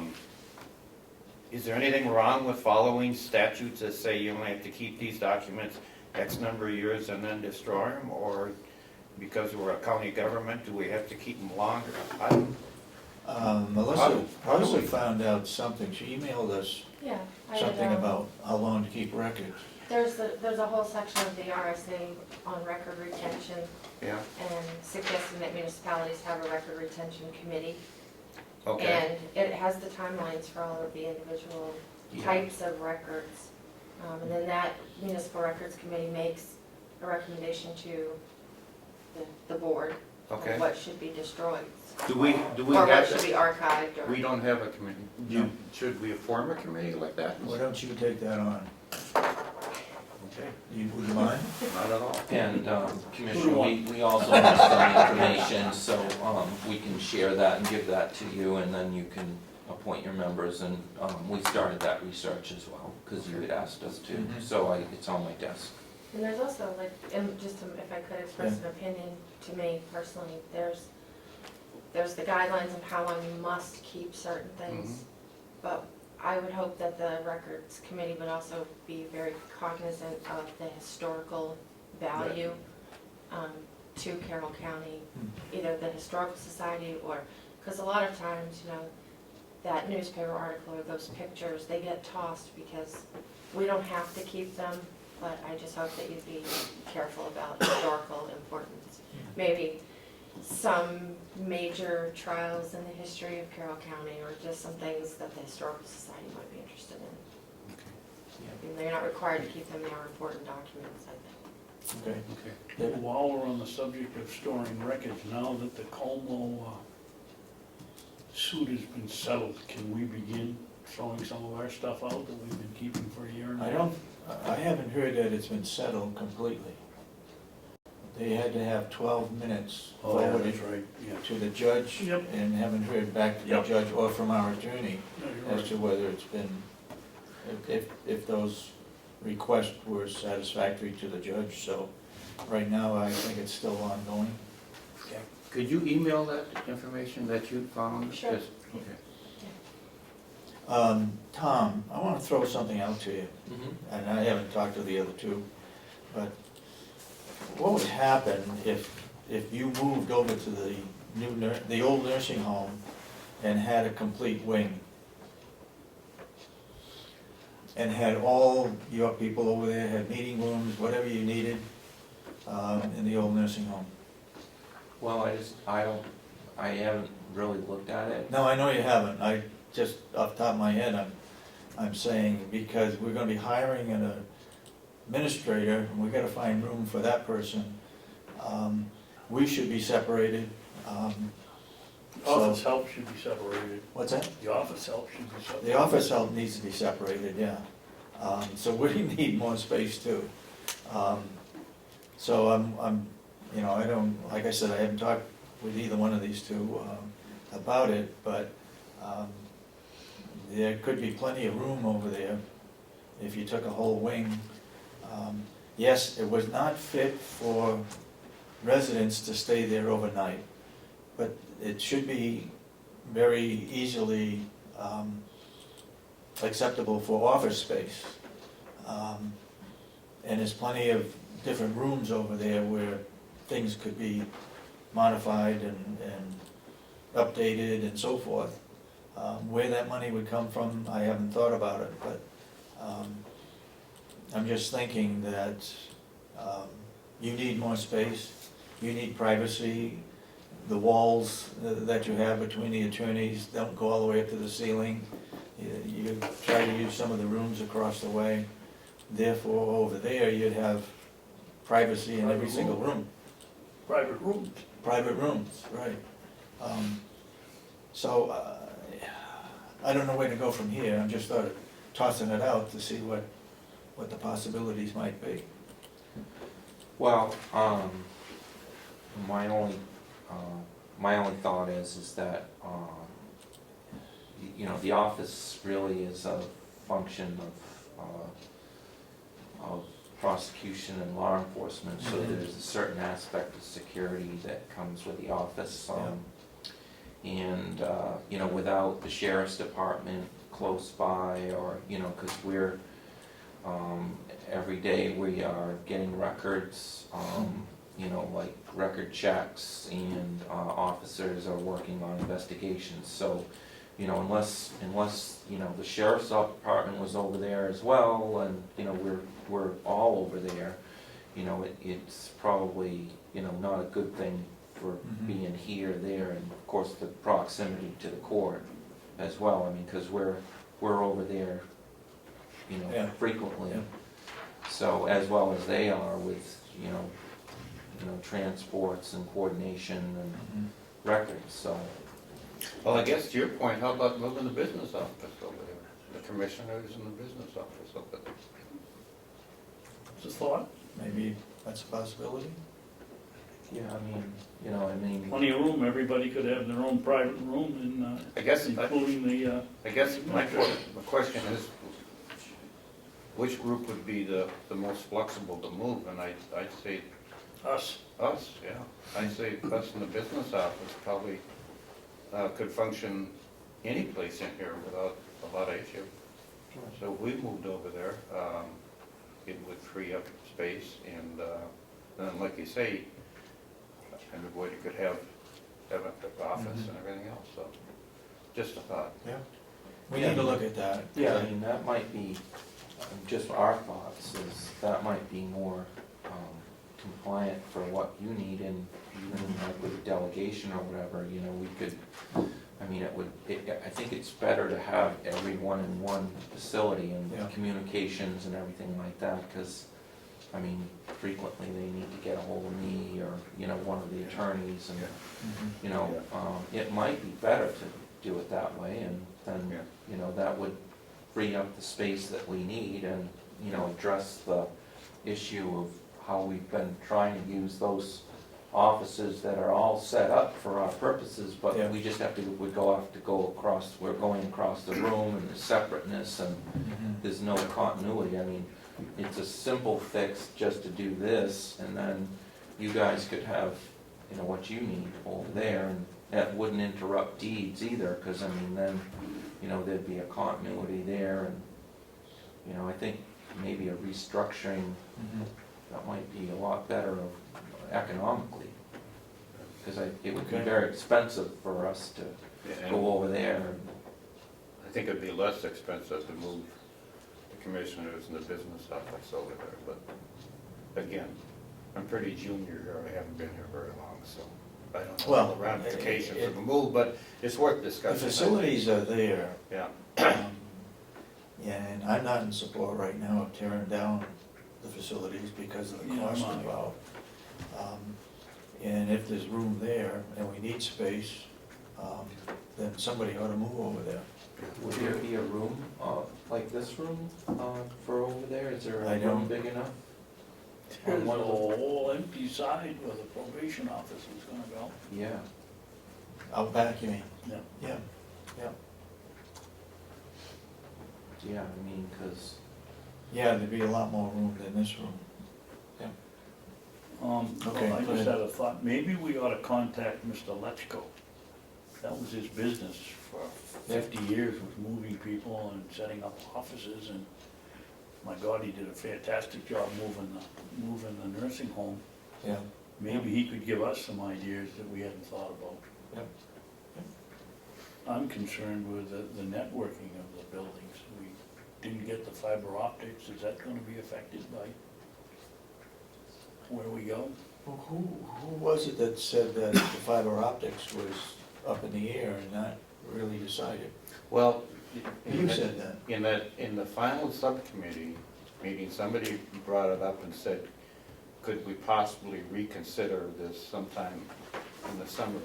And it was a positive answer on that, because if you remember, right at the very end, we found out that we had conduit from the old nursing home to the jail, and then everybody said, well, how much is that gonna save us? And we didn't have the We didn't number. have figure. We now know it's $10,000, so. Right, right. You know, if that number drops from 80 down to 70, they may reconsider it and let us move ahead with it. Yeah, okay. Okay, sorry I threw you off track, but you got anything else?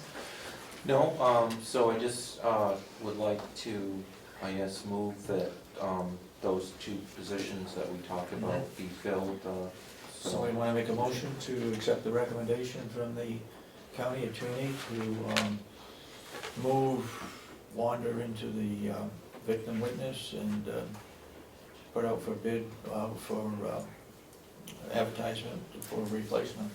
So moved. Do I hear a second? Second. Any further discussion? All those in support of the motion say aye. Aye. Aye, and so voted. and then, You the, voted no or yes? Aye. Aye, okay. and the, part-time, Michaela D. Andruzzi as assistant county attorney, and she'll also help. So we're gonna put her in temporarily, on a temporary basis. Yeah, Okay. and then that grant you referred to, if we could get that to the grant committee. Yes, ASAP. yep, yep, and we've, already put in for the request, that day that we Yep. got it, so. Perfect. So we're just waiting for the package to come, and as soon as I get that, I'll get it right Fill it to out. you. Get a Great. email address? Appreciate it. All right, Thanks, Tom. good, thank you. Thank you. Um, So, did you get, so that was a vote on her too? Did you vote? You wanna vote on a temporary position? I thought you said two when you made the motion. Well, No. that was the filling That Wanda's was the position. filling, and then the replacement. Can I'm confused, because I'm not sure why the commissioners are voting on staff His hires in recommendation this to us. department. Okay, Is his recommendation, okay, I just. to normally- get our Blessing. blessing. Normally it's not Yeah. their role to, Well, but you just feel. Well, one of them is, an attorney, Okay. so, and the other one is the director of the victim witness Okay. program, which, you know, I was is just confused partially. by the procedure, so thank you. Yeah, Can you narrow down this part-time person? yes. I mean, what, Is it 2 days a week, so many hours a week, or, Yeah, it's on an as-needed basis, and it's based in your upon, budget? yes, based upon the trial schedule. Yeah.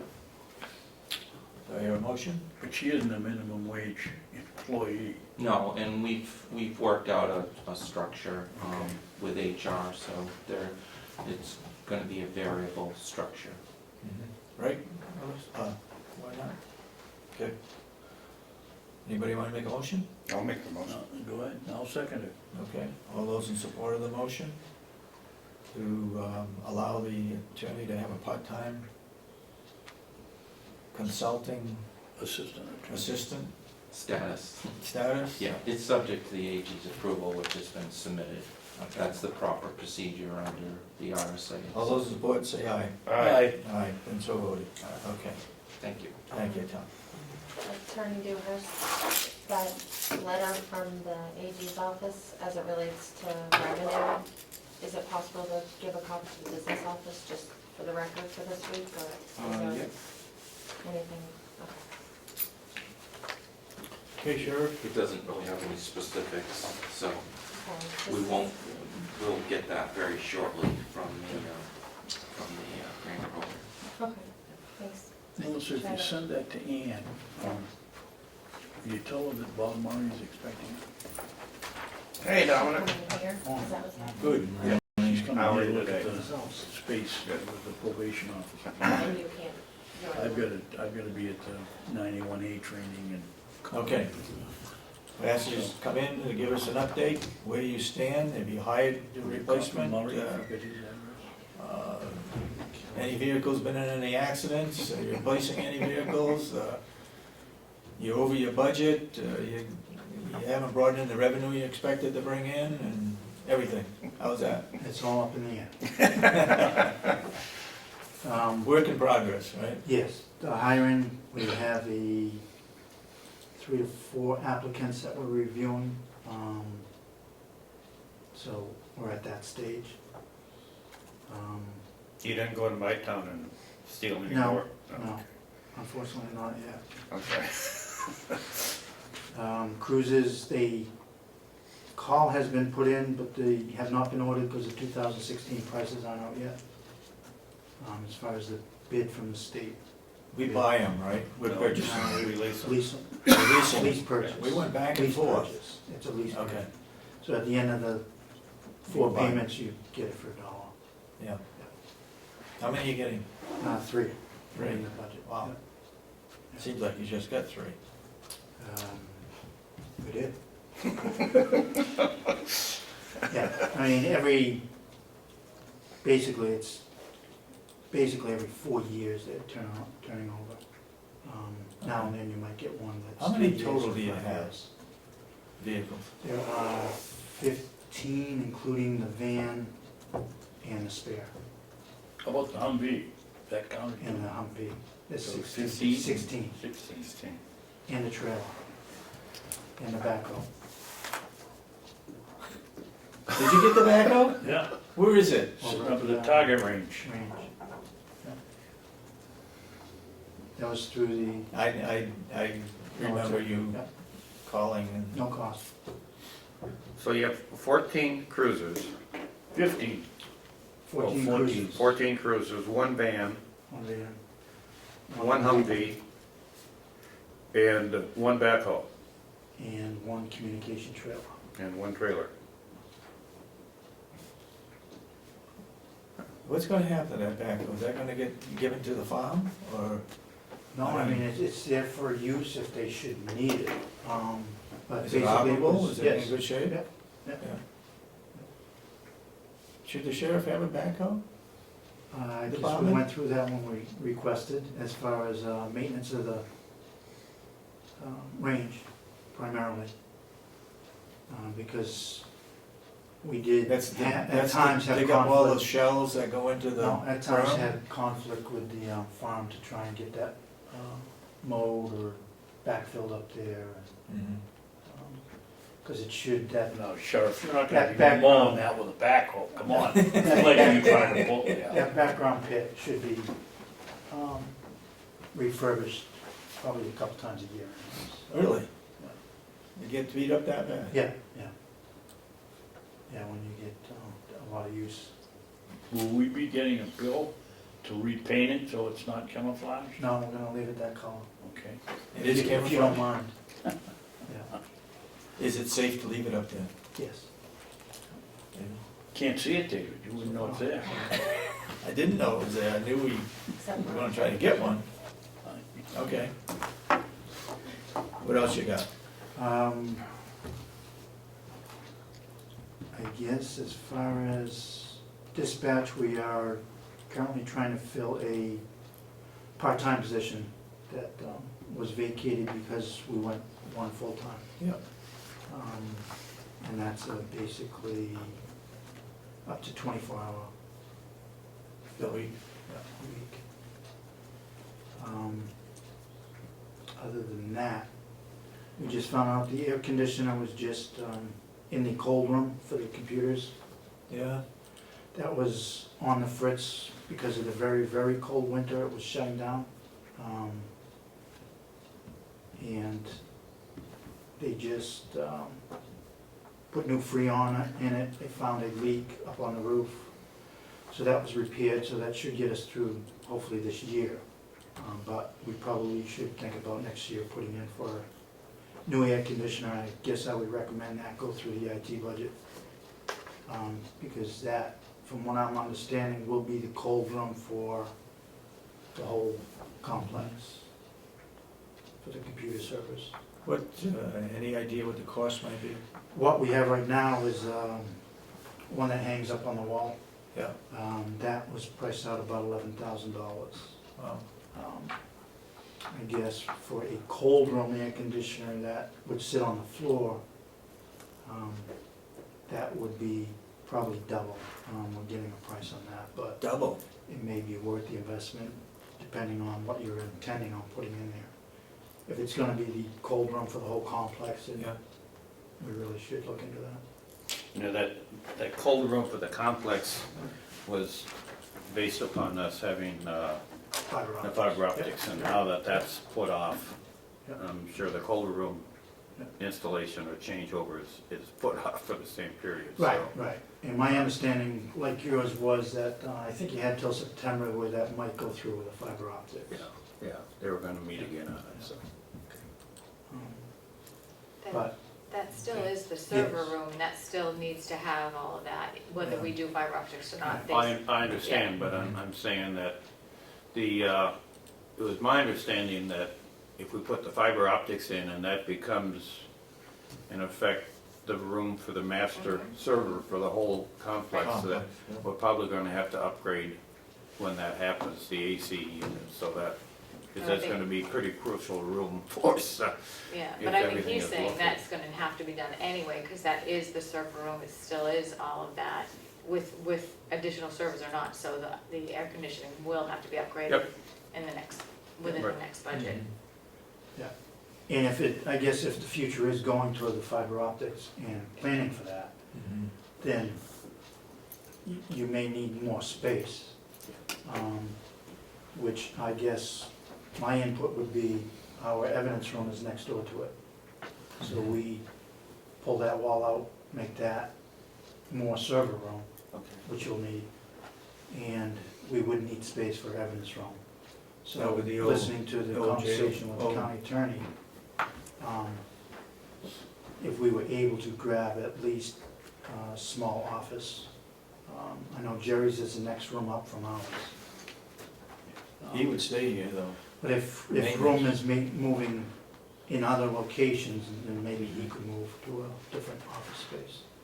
How secure does that evidence room have to be? Do we have to change It has to structurally? be very secure. I mean, I guess my point would be if we have to move the evidence room maybe across the hall to one of the detective's office, and then move the detective into Jerry's office, or something like that. But we would obviously need that extra space if we're giving up space. But yeah, my thought would be the business office would be the easiest office to move at this point. You don't think the sheriff's office should move over there? If we want to look at a bill to move dispatch, that would be fine. But I think you would have to move the whole organization, not just the deputies and lead dispatch, yeah, Yeah, that wouldn't make sense. okay. I guess we got everybody thinking about space. Anything Other else? than that, it's- You did get Commissioner Miller's request for anything over $10,000 to be put into a document? Yes, Okay. Go ahead. We signed a fairly large veterinarian bill here a week ago, or 2 weeks ago. Yeah. What's the story? That's with our new dog? that's with the new dog, there was 2 of them. One was for a broken tooth that, A broken tooth? she broke it during training.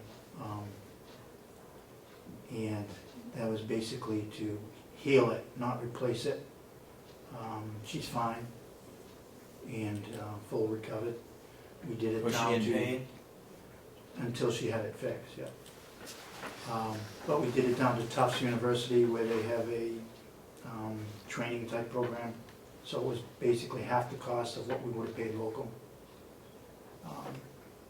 And then the newest one is allergies. She seems to be scratching her ears a lot, scratching. Mites. She lays on the rug in the deputy's room. So I guess my position would be, I want to look into pulling that rug and maybe putting towel down. That should be very minimal within the budget. So. Do they look into mites in their ears? Ears. That would be my guess. Yeah, I mean, me she's too. looking into all that and allergies. They feel as though she does have allergies, so How can you tell? Allergic to I'm dust. not the doctor. Yeah. So, but other than that, she's doing well. She's a purebred? Belgian Malinois. Purebred. I guess as far as the Belgian Malinois goes. Better off to get a mongrel somewhere, it's a lot better. Yeah, they're not as smart. But no, she's fine. She's doing well, training. Okay. You got any other questions? No. Regarding the dog? No, Okay.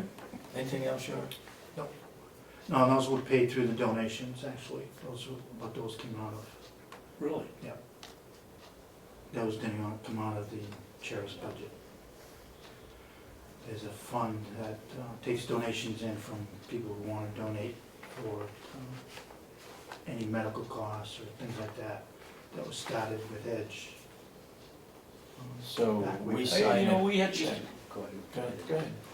You know, we had this discussion with Sheriff Carr, who was taking donations to,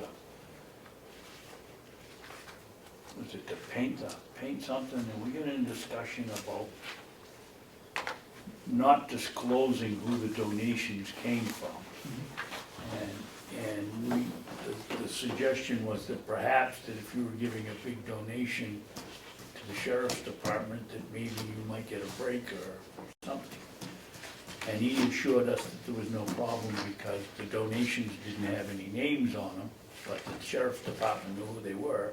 Well, hello, Sheriff, that's even worse. Are we in the same situation with the donations to the dog? No, I mean, this is the only donations we are taking is specifically for the canine purpose. But that's just the point, Dominic. You're And- taking it for a specific reason, but that doesn't get away from the appearance Yeah, of you're taking money from someone that you might pinch for speeding or who knows what, and, Yeah. no, Well, there's no forgiveness for any kind of a retribution of any type, if there's a donation or not. Who knows about Um, it? You and the dog handler are the only two that know about the donations? No, everyone's aware of it. Everybody. The money goes through the business office, Okay. and gets deposited. but nobody We knows the have- names of no. who's donating. No, I know the names, the business office knows the names on the checks that are provided. Mhm. But the general And public, now and then, there is an anonymous donation, there's no way around I that. don't have a problem If with that. someone wants to stay anonymous, I'm not gonna tell them, no, you have to give your name. I do have I a feel problem- very secure as far as the way it's being done and what it's being used for. I have no regrets about that. Yeah, I do. Okay. We agree to disagree, No, right? I appreciate it, thank you. All right, thank you, Sheriff. Thank you, Sheriff. You do an Thanks, excellent Dominic. job. Okay, Lisa?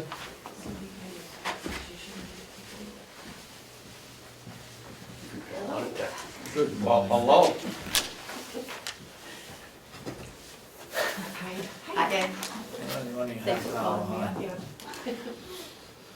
yeah. We called everybody in to update us as to where they are, what they're doing, any problems, issues that can be talked about in public. Anything, any comments you got? A lot of changes going on, and seems to be pretty stable at the moment this week. Have a new employee on for the past 3 weeks who replaced the person who left in December, and have somebody starting this week to replace Arlene, who is retiring at the end of the month. And everybody's working quite well, training. We've worked out some procedures that, we're taking a little bit of finessing to make sure that the training is going well and everybody's on the same page, because all the staff know all of the jobs. When you hire new people, just bring them up here and introduce them to us or us to them when you get a chance. Sure, would you like me to, Not that, doesn't I have to did- be done today, but sure. when you hire the next one, bring both of them up. Well, I think we're finished hiring right now for the Oh, yeah. full-time people. I have taken them around the building and introduced to whom was here Okay. at the time, but I'll make sure and introduce you all. Okay. Please stop in and, I usually do. yes. The redacting the part-time person, how are we doing I haven't hired yet because I'm waiting for Arlene actually to retire so that we'll have the seat, the Okay. table and the computer. Okay, So her last day is April 30th. We have somebody on board who's interested in the job. okay. So when we get closer to that time frame, Is that the duration of that part-time person, will we have the redacting done by the end of the year? I expect so, You're pretty confident that's Yes. gonna happen, okay. yes. Go ahead. I understood you to say, Lisa, that you were starting somebody next week to replace the lady that's leaving. In April. And then I understood you to just say you hadn't hired the part-timer because the other employee hadn't left yet and she didn't have a space. You're gonna have two It's more people sitting at important that desk. We have not hired the redacting part-time temporary position yet, because we don't have room for them right now. So where is the room gonna come from? When Arlene is gone, Well, you just said you hired another person to take on Lee's place. She's already here. she's here.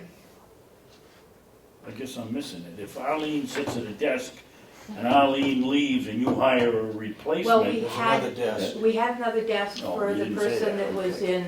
in, that the position was not funded full-time, but was funded for redacting. Okay. Okay. So we have enough desks at the moment. Are you busy these Um, days? A lot of transfers going on, or? There are not a lot of transfers going on. We are busy. Any spare moment, we have other tasks we're doing, which I've put them on the back shelf, so the staff is redacting when we have a spare moment. For the year, I have some numbers for the year of what we've given to the county. For January, the amount was down a little bit from last year. For February, it was up a little bit, and for March, it was also up. What are those figures? 42,217, I could give you this. Just read them off quickly, please. For 42 January, 42? January, $42,217.44. We don't need the small That's- dollars and the cents. That's for the general fund. 42,200 is good enough. For February, it was 41,792. And for March, it was 46,805. which was higher than last year. I mean, if you add those 3 months together and compare them to the first 3 months of last year, are we up or down? We're up. We're up, okay. You got any idea by how much? The total number, no, but I have a chart here that'll show it in color compared to the past few years, but we don't have a color printer. So I had the business office print that, but it didn't come out proper and I didn't have a chance to put it all together. But if you look at the years, you can see usually in February things go way down, but this year it stayed a little bit the same. You need actually 3 pages. to Oh, I make need it 3 work, pages? to make the chart work. Yeah. Um,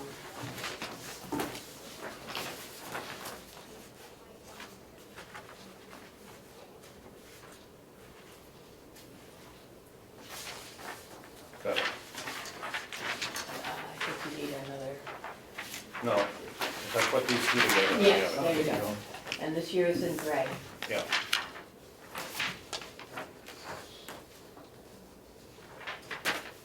Well, there's 2 different charts here, Well, or if is you it put, 3 different charts? Dave, if you put these 2 Or together, are they tail to tail? if you Okay, do it like that, then you, yeah. okay. Do you have an extra one, is that what's happening there? There is an extra one for you. And there's one there for me too, but I don't need it, I can. And you, other side. No, these No, I 3 want one are of the those. same. Yeah, You want one of There we go. those? Thank you. Well, you're up 1,800 in February, 1,800 in March, and down about 500.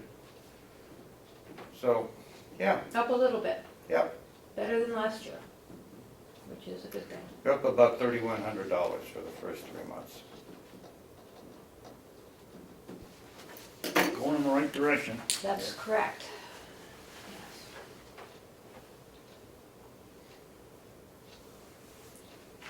Our hours seem to be working out well. We're open 8 to 4 now, and we're there till 4, ready to record until 4 o'clock. So if people walk in the door at 4, we'll help them out. And How's the mail being handled?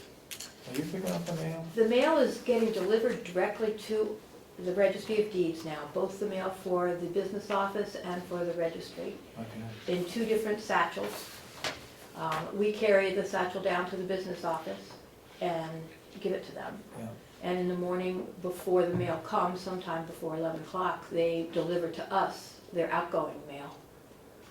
So instead of driving down there at the beginning of the day and the end of the day, Yeah. it comes to us and it goes from us, and that's, What, do we have 2 different PO boxes? Is that the way? we don't have, well, I guess the business office still has a post office box, but I closed ours, and you'll see in the, So, does the post office separate them for us? Yes. Oh, they do? Okay. yes, and they put them in 2 different bags, so we don't see what you get. and, Okay, okay. yeah. Things seem to be going well. So last year you were down 100,000. Is that down from what was projected? I mean, it was down, 2014 was down 100,000 from 13. Yeah. I guess, what was projected for 2014, do you know? I don't know, but I know it was lower than, we came in lower than what was projected. We did, you Yeah. did. Could you give that to us, Sure. when we get a chance? Glad to. The difference between the 2? Mhm. I'm sure the delegation's gonna want to know where we were down from our estimated revenue. So that might be a possibility there, as well as the nursing home, more so in the nursing home, I think. Possibility for, Well, where the shortfall comes, we're short 567 or 76 $1,000 in the red, and it's mainly because of the shortfall, it's not because of the expenses. The expenses were okay, but it was, the delegation estimated too high on their revenue. And so they're asking, you know, where was it? And I think mostly it was in the nursing home, but I'd be interested to know what that was for the For registry the of deeds. deeds, I can get you that Okay. pretty easily. I don't mean to interrupt, provide information. Oh, You got it? 840,354. That's that's what was projected? Or That that's the was- difference? That was the adopted budget, the adopted projection for 2014. It's how much? 840,354. 840? that's, 354. that's the total revenue. What I gave them was what we contribute to the general fund. I didn't give you the total revenue Ah. because 96% of our transfer tax and LCHIP revenue goes to the state. This is the net, Right. what we give This to is the the net county. amount. Yes. So those are But that's totally what you different got, numbers. right? No, What I'm looking at is the Total report revenue. that comes from the finance manager in the ACS system that Yeah. lists all of those revenue lines. All the revenue lines, totally different number. All right, we need the other number. Yes. Okay. So Mr. if Chairman, the I- actual was 731,145. According to So that's her 100,000 figures, it's 100,000 low. Yeah. It came in 100,000 low. Oh, yeah. But that 100,000, a lot of it goes to the state of New Hampshire. So what the general revenue got, I could give you, you That's want what the we general revenue number. What we, yeah, So does what that we were show, down by. does that show in the finance sheets that come from the office that pay out to the state? It shows in our treasurer's reports, the deeds treasurer's reports, to, the deeds reports to the treasurer. Shows what we get in, Right. what goes to the state, what comes to the county, and what goes to the surcharge account. So what you're saying is these numbers show all of it that's coming in, but it's not showing And it's all the expenses what that we're go out. paying to the state, Yes, right? it is, if you look at the line of what the RETT and the LCHIP to the state of New Hampshire. you got my packet. I have your Okay, package. I'm sorry, I don't mean to do this, I just think there's something not What we need being. is the difference of what you had estimated, what previous one had estimated, and how much we're down from that estimation. Okay? The amount to the general fund, not the Yeah. amount in the big budget picture. Right, Right. okay. Have you gentlemen turned this over and see how that, in 2003, we did a million, Yeah, almost $1.3 million, and now we're down to yeah, 700,000? yeah, It's the economy. Phew, I guess. Well, we heard all along how things were bad, but that's quite a decrease. I can give you all that on one sheet of paper too. It's just that, No, thank you, this is fine. Yeah, $600,000 drop, that's a lot of money. but everybody knew that. Yeah. Oh, yeah, nobody was hiding anything, you know, we just heard, we hadn't seen it out like this. Yeah,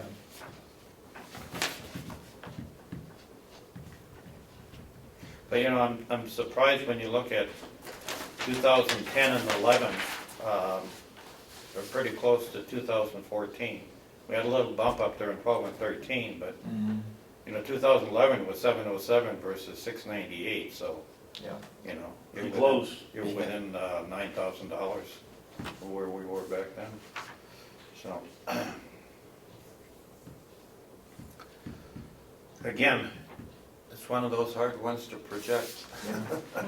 What did you project for 2015? Give that information to us, Okay. okay? okay. And that was raised by the delegation subcommittee Oh, to, that's, to cover the expense. They raised recording fees and copy income to cover the expense of the part-time temporary position for redacting. mhm, So we, in turn, raised our fees down in the registry for copies by 25% to increase the revenue, the copy revenue. It went into effect about 10 days ago, so it will only be for 3/4 of the year.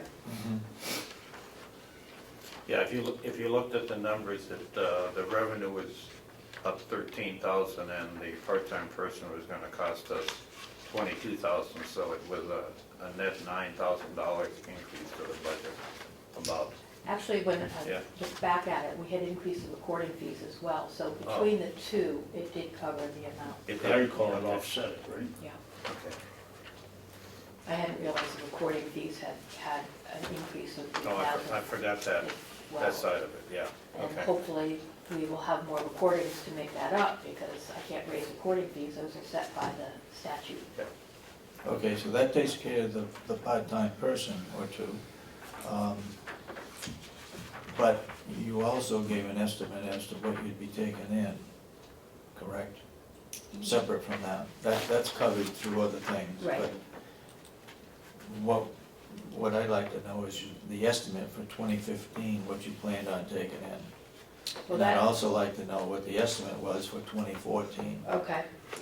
Now, those are gonna be the numbers that Ann prepared, Ann Eaton, the prior registrar. Yeah. Because those were her figures. Yeah. But I can get you that, and again, that's the full Well, budget revenue. What we want is the estimates that match this format, Yeah. so it's It'll apples be to apples. rough, because I understand, I'll do a yeah, but calculation. we want it in the same format, so we're apples to apples. Okay. Whatever this includes or doesn't include, we want to see the estimates that match up to actuals, Okay. okay? Okay. All right. Anything else? I don't have anything to report, except Okay, we're Okay. moving along. Great. very good. Thank you Thank very you. much. Thank you.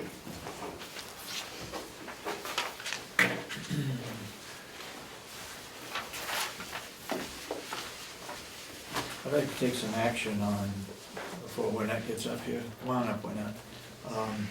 This letter from the State of New Hampshire Department of Education. Because of Hale's location is, a lot of the area is close to the National Forest. National Forest, because of Hale's location, gives us $678.32. And normally in the past, we have taken that money and we've given it to the school district in Conway. I wonder what would happen, maybe not this year, but following years, giving that to Freiburg Academy. But anyway, what action would you like to take on this? Would you like to give it to the, as we've done in the past, to the SAU 9 school district? When I looked at how much they're charging us, at $50,000 per student, the last thing I want to do is give any more money to that SAU. My vote is no. What do you want to do with it? Where do you want it to go? Give it to the general fund in Hale's location. Or to their operating budget.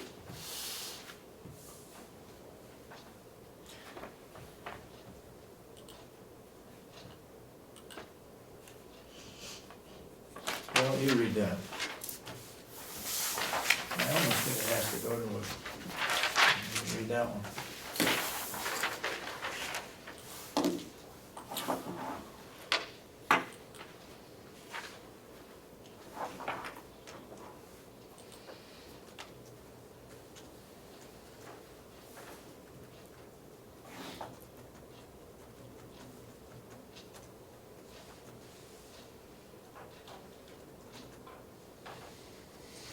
Well, if I read it correctly, it has to go to a school district. That's what I read it. Yeah, that's what I read. Glad you agree with me. Did you deduct it from your school payment? Is that what happened? We tried doing that, Edward, didn't they? Did you do that, Mr. Chairman? We asked that that be done, and for some reason or other, it couldn't be. Well, let's try it They again. wouldn't accept it, but we can try again, Let's try it again. okay? So, When the money goes to Hales location, why shouldn't we be able to deduct it from the bill we're paying if we're gonna give it to the school district? you know, I think a lot of that land is in the Sandwich area, You know, there was some question, I remember that that, discussion. that area. No. But Sandwich is in the Lakes region, right? Lakes Region School District. What would happen if you don't wanna give it to Conway, you wanna give it to Tamworth? That's a different school district. Out of Madison. Well, do they have It's national, $600. do they have national forest land in Madison No. and Tamworth? According to this, we can give it to any school district we want. Yeah. Well, we haven't given it to, we have been giving it to Kennett for as long as I can remember. We Why don't we haven't. take one and give it to Interlinks? Not a huge amount of money, and they must have Why don't we students keep there. it, why don't we keep it within Carroll County? Yes. Okay. You may wanna make a motion that we give it to Madison, to the, I don't know what that district is. Effingham, what district are you in? Governor Wentworth. Governor Wentworth. 71? Governor Wentworth. Yeah, but you have your, you have, SAU 49. yeah, but you have your own elementary school, right? Yes. No. Yeah. I'd say we give it to Effingham Elementary School. That's my vote. Your motion? Yes, I make a motion, we give that to the Effingham Elementary School. Second And we can rotate, next year we'll give it to somebody else. But I'll second it for discussion. it? Go ahead. I don't agree with Commissioner Miller. Tamworth doesn't have any land in the national forest that I know No, he's giving it to Effingham. of. Effingham doesn't either. I would rather give it to Interlakes. It comes from the government for national forest land, and Sandwich has land in the national forest. We haven't given money to Interlakes ever, and I don't see any harm in giving it to them once, since they do have students coming from Sandwich. But that money is given to us without any strings attached. All we have to do is give it to a school district. Yeah. It doesn't say anything about forest land or anything else. Any school district we want to give it to. From the Department of Agriculture. So we got a motion on the floor and it's seconded to give it to Effingham Elementary School. Now then it's gotta go, is it gotta go to a,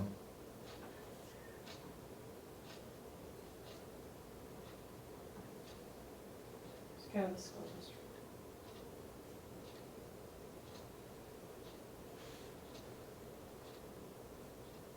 unincorporated town allocation noted below, please provide a written response, okay, which, it's gotta go to the district. Can't go to Effingham School, it's gotta go to the district, Okay. correct? As you read it. Correct. Response indicating which school districts within your county have been within your county have been designated to receive the funds or a portion of the funds listed below.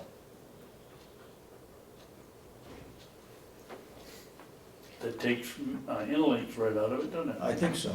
I was waiting for you to say that. I know you were. Okay, motion's been made, been seconded. Any further discussion? Seeing none, all those in support of the motion to give $678.32? But I had more discussion. Well, you do? Well, Yes. come on.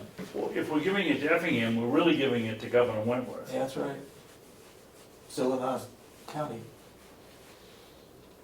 Okay, Why don't we stipulate that it goes to, well, it's gotta go to a district. Which school district? Okay, so it goes to Government Wentworth. Could we earmark it that to be used by Effingham?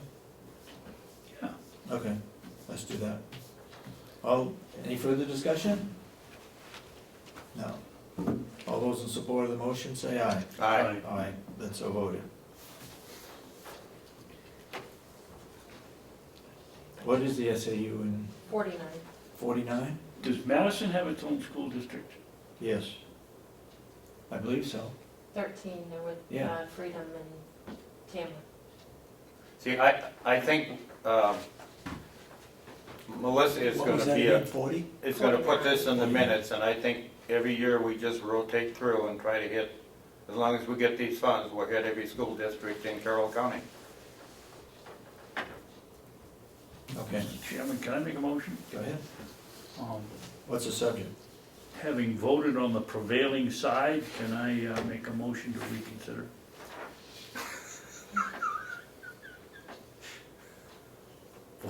Well, let's go the other way.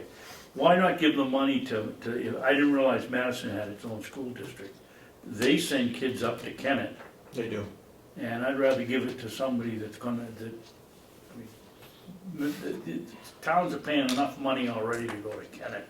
Why not help one of the towns where the kids actually go to Kennett rather than Governor Wentworth? Well, can you consider my proposal is that we just rotate this through? Yeah, if we start with Madison. Okay, I'll second the motion. I'll second that. Go ahead. Let's do it. All those in support of reconsidering, say aye. Aye. Aye. Okay. I'll make a motion, we give the 600 and, I don't have it in front of me, 678 and 32 cents. to the Madison School District. With a school district that has Madison in it, Yeah. provided that's not Conway. Okay. All those, and it was seconded? Yeah. All those in support of the motion? Did we vote on that already? No, All those in support of the motion say aye. Aye. Aye. SAU 13. Okay. Okay. I'm still trying to figure out if you're allowed to do what you just did, but I'll let you guys sort that out. well, sure would come tell us we couldn't, if they. Okay? What, you're on. Sorry about that. Sure? Okay, HR department, very, very busy at this point. We have the county administrator announcement ads placed, and they are in many locations. They're on our website, Primex website, New Hampshire County's website, NHMA, oh gosh, what did we just sign up for? Yeah, NHMA. Yeah. They're on their website, Vermont League of Cities, Maine Municipal, Manchester Union Leader will be in a Sunday edition and one midweek edition. Granite State News, and we're still waiting for information back from the Laconia Conway Sun and the Carroll County Independent, as well as Portland, trying to get it in a Portland paper. And it is online in New Hampshire Jobs, which feeds to Jobs in NH and Monster.com. We've already had some applications, so it's out How there. about the Union Leader, did you mention that? Yeah, Yes, yeah, she yeah, did. I missed that, thank you. yeah. The only one was Massachusetts Municipal is very expensive, and we thought that this would really cover, once it hits Monster and Jobs in NH, if anybody was interested, it would really be out there. So that's going along with the legal assistant posting, and as Lisa said, we've just Monday hired the other person for deeds, so we have been very, very busy. Is there any value going to the National Association of Counties? Because I see advertised in there, different places throughout the country that are advertising for an administrator. Right, and I tried to go that route, I was trying to go that route on Friday, not knowing if, once it hits our, New Hampshire Association of Counties, if it gets picked up by the national, I just need to find out from Peggy if there's a better route, or if we just do that. Well, But looks I- like we got enough anyway. Yeah, I mean, they're hits on it this weekend, were pretty good. Okay. Also, just making sure all the pay changes for all the contracts that were settled and all the non-union pay changes, and assisting Kathy with the documentation for that, and that's quite a process. The department heads have been very helpful. Jason, Superintendent Henry, and Sheriff Ricciardi, very helpful in making sure that that documentation, be it all the pay change forms, are submitted. Preparing for open enrollment in May, and it's gonna be very busy in May with open enrollment, because the employees will have to be absolutely educated as to what the changes are and what we will be doing to help them either put some funding away or set up FSAs, but we have a lot of work to do to get good information to all of the employees for open enrollment, which will be May 18th through the 22nd. But other than that, just it's been very busy. Hey, what, through the 22nd? May 18th through the 22nd. Thank you.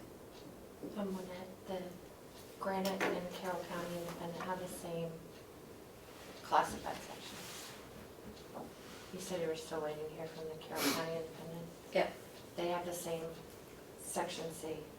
They're the same company, so if it's in the Granite, it'll be in the Carroll County Independent. Oh, okay, perfect. Cross out one vacant line of cost, because it's very costly, very, very costly. What we, I think Cheryl is keeping a notebook on all bids and so forth that go out and where they go, so that if anybody asks, maybe we ought to have that in there as well. I have Or do you all, I have have all of my, You have because it's in my budget, hiring I of have people. all of the ads that they're put in there, and I keep a Okay. tear sheet, or a copy of the ad, so I have Okay. all that. And she has all the bids. She does all the bids. Okay, okay.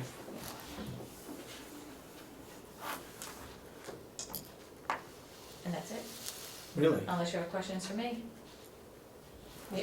The other stuff we can't talk about in public. All the other stuff that takes up a lot of time, we can't talk about in public. Okay. Any questions? No. No? Okay, do we want to go into non-public? I'll make a motion, we go into non-public under RSA 91A3, paragraph 2C, matters which if discussed in public would likely adversely affect the reputation of any person other than a member of the body of an agency itself, unless such person requests an open meeting. Do I hear a second? Second. Commissioner Miller, Yes. Commissioner Yes. Sorensen, Commissioner Babson. Yes. All right, John, we're in non-public. And we have a internet use policy. I just wanted you guys to read it and see if I've said anything I was incorrectly. surprised. Do you want me to bring this with me to Concord? Oh, you going to? Yes. If you're going, yeah, that way I won't lose it. I know. Oh, yeah, that was my thought. So Okay, we're all thank gonna you. be there tomorrow at 8? Yeah. I won't, I may or may not be. Okay, My two grandsons are here from Seattle. okay. 8 o'clock tomorrow morning. Yeah, I'll be here. I'll be And I there. made reservations for 6 for the breakfast. Who will be the six? Three of us, you and Jason? Howard and and Howard, Yeah, okay. yeah. So we should all be there. The letter from Jack is going to be in the Independent and Granite this week. I think, So you don't need a copy of that. I have a copy of it. I think once that gets published, I think we ought to put in a letter too. Yeah. So I have everything that I asked for. And you meant the monthly reports, not financial. Yeah. So you got everything you need? I'm just waiting for it to be uploaded to the website, the budget forms, caught up to. We can't, That was what you were trying to we ask. can't do that. We can't spend money based on revenues. I mean, can't do it. Well, you know, I read it. I read that and I said, that's impossible. I mean, that, what she's asking us to do is, because we don't Based on the revenues received, have any. Well, not the projected revenues. we go out the door this morning, lay everybody off or what? I mean, that's why I'm saying, you know, I got good friends at that law firm, you know, we can file Chapter 9 just like Detroit. If we don't, Well, it's too bad, this is the first time that I know of where the county is in the red. but again, if you're talking financial nomenclature here, when she's talking about revenues received, the only time the revenues received matches the expenditure is when we get the tax receipts in the end of December. After that, it's all anticipated revenue. Every bit of it. Every bit of it, For 12 every months. single penny is anticipated. And what Karen said is we can't spend anticipated revenue, which means, well, what the hell are we gonna do? I don't understand what she's saying. I was baffled when I read that, absolutely baffled. Do you think she understands it? I mean, Well, I don't It's all right know. with me. Okay, well, I'm gonna email this to her, because maybe I'm missing something, but, I know a little bit about finance, and I don't know what she's talking about. in the old days, when we took the TANs money the 1st of January, and you had it in the bank, then you could Yeah. spend it because you had the money, but Yeah, but the way again, our system goes, we don't have it. but even if you took it in January 1st, you're spending anticipated revenue. Yes, you are. Because Yes, it's you not are. collected. That's correct. You're right, you're right. It's still anticipated revenue. That's right. They have given us permission way back that we can operate from January 1 through April 1 on last year's appropriation or line items that were appropriated. Yeah. Nothing extra, nothing increase, Yeah. anything like that.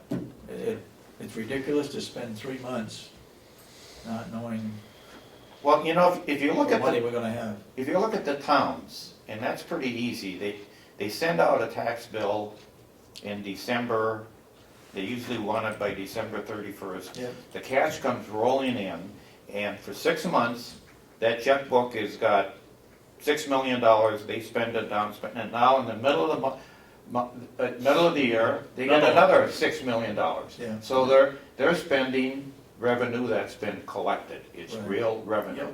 We're the exact opposite. Yep. Exact opposite. Yep. Every single penny we spend is anticipated revenue that we're gonna collect in the future. Yep. So, It's backwards. yeah. Okay. Okay. Thanks for bringing the staff in. That was a good idea to meet with everybody individually. Oh,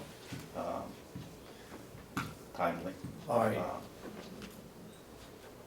As chairman, do you want me to speak to Kathy Geary to redo the evaluation?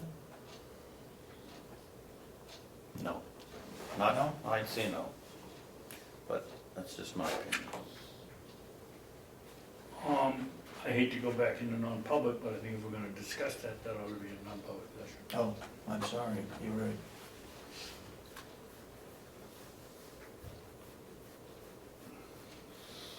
Talk about it next week. Okay. Okay. Yeah, it's Motion to not adjourn? not a big deal right now. Motion to adjourn, Let me go Second. back to the second adjourn. it. All those support the motion, say aye. Aye. Aye.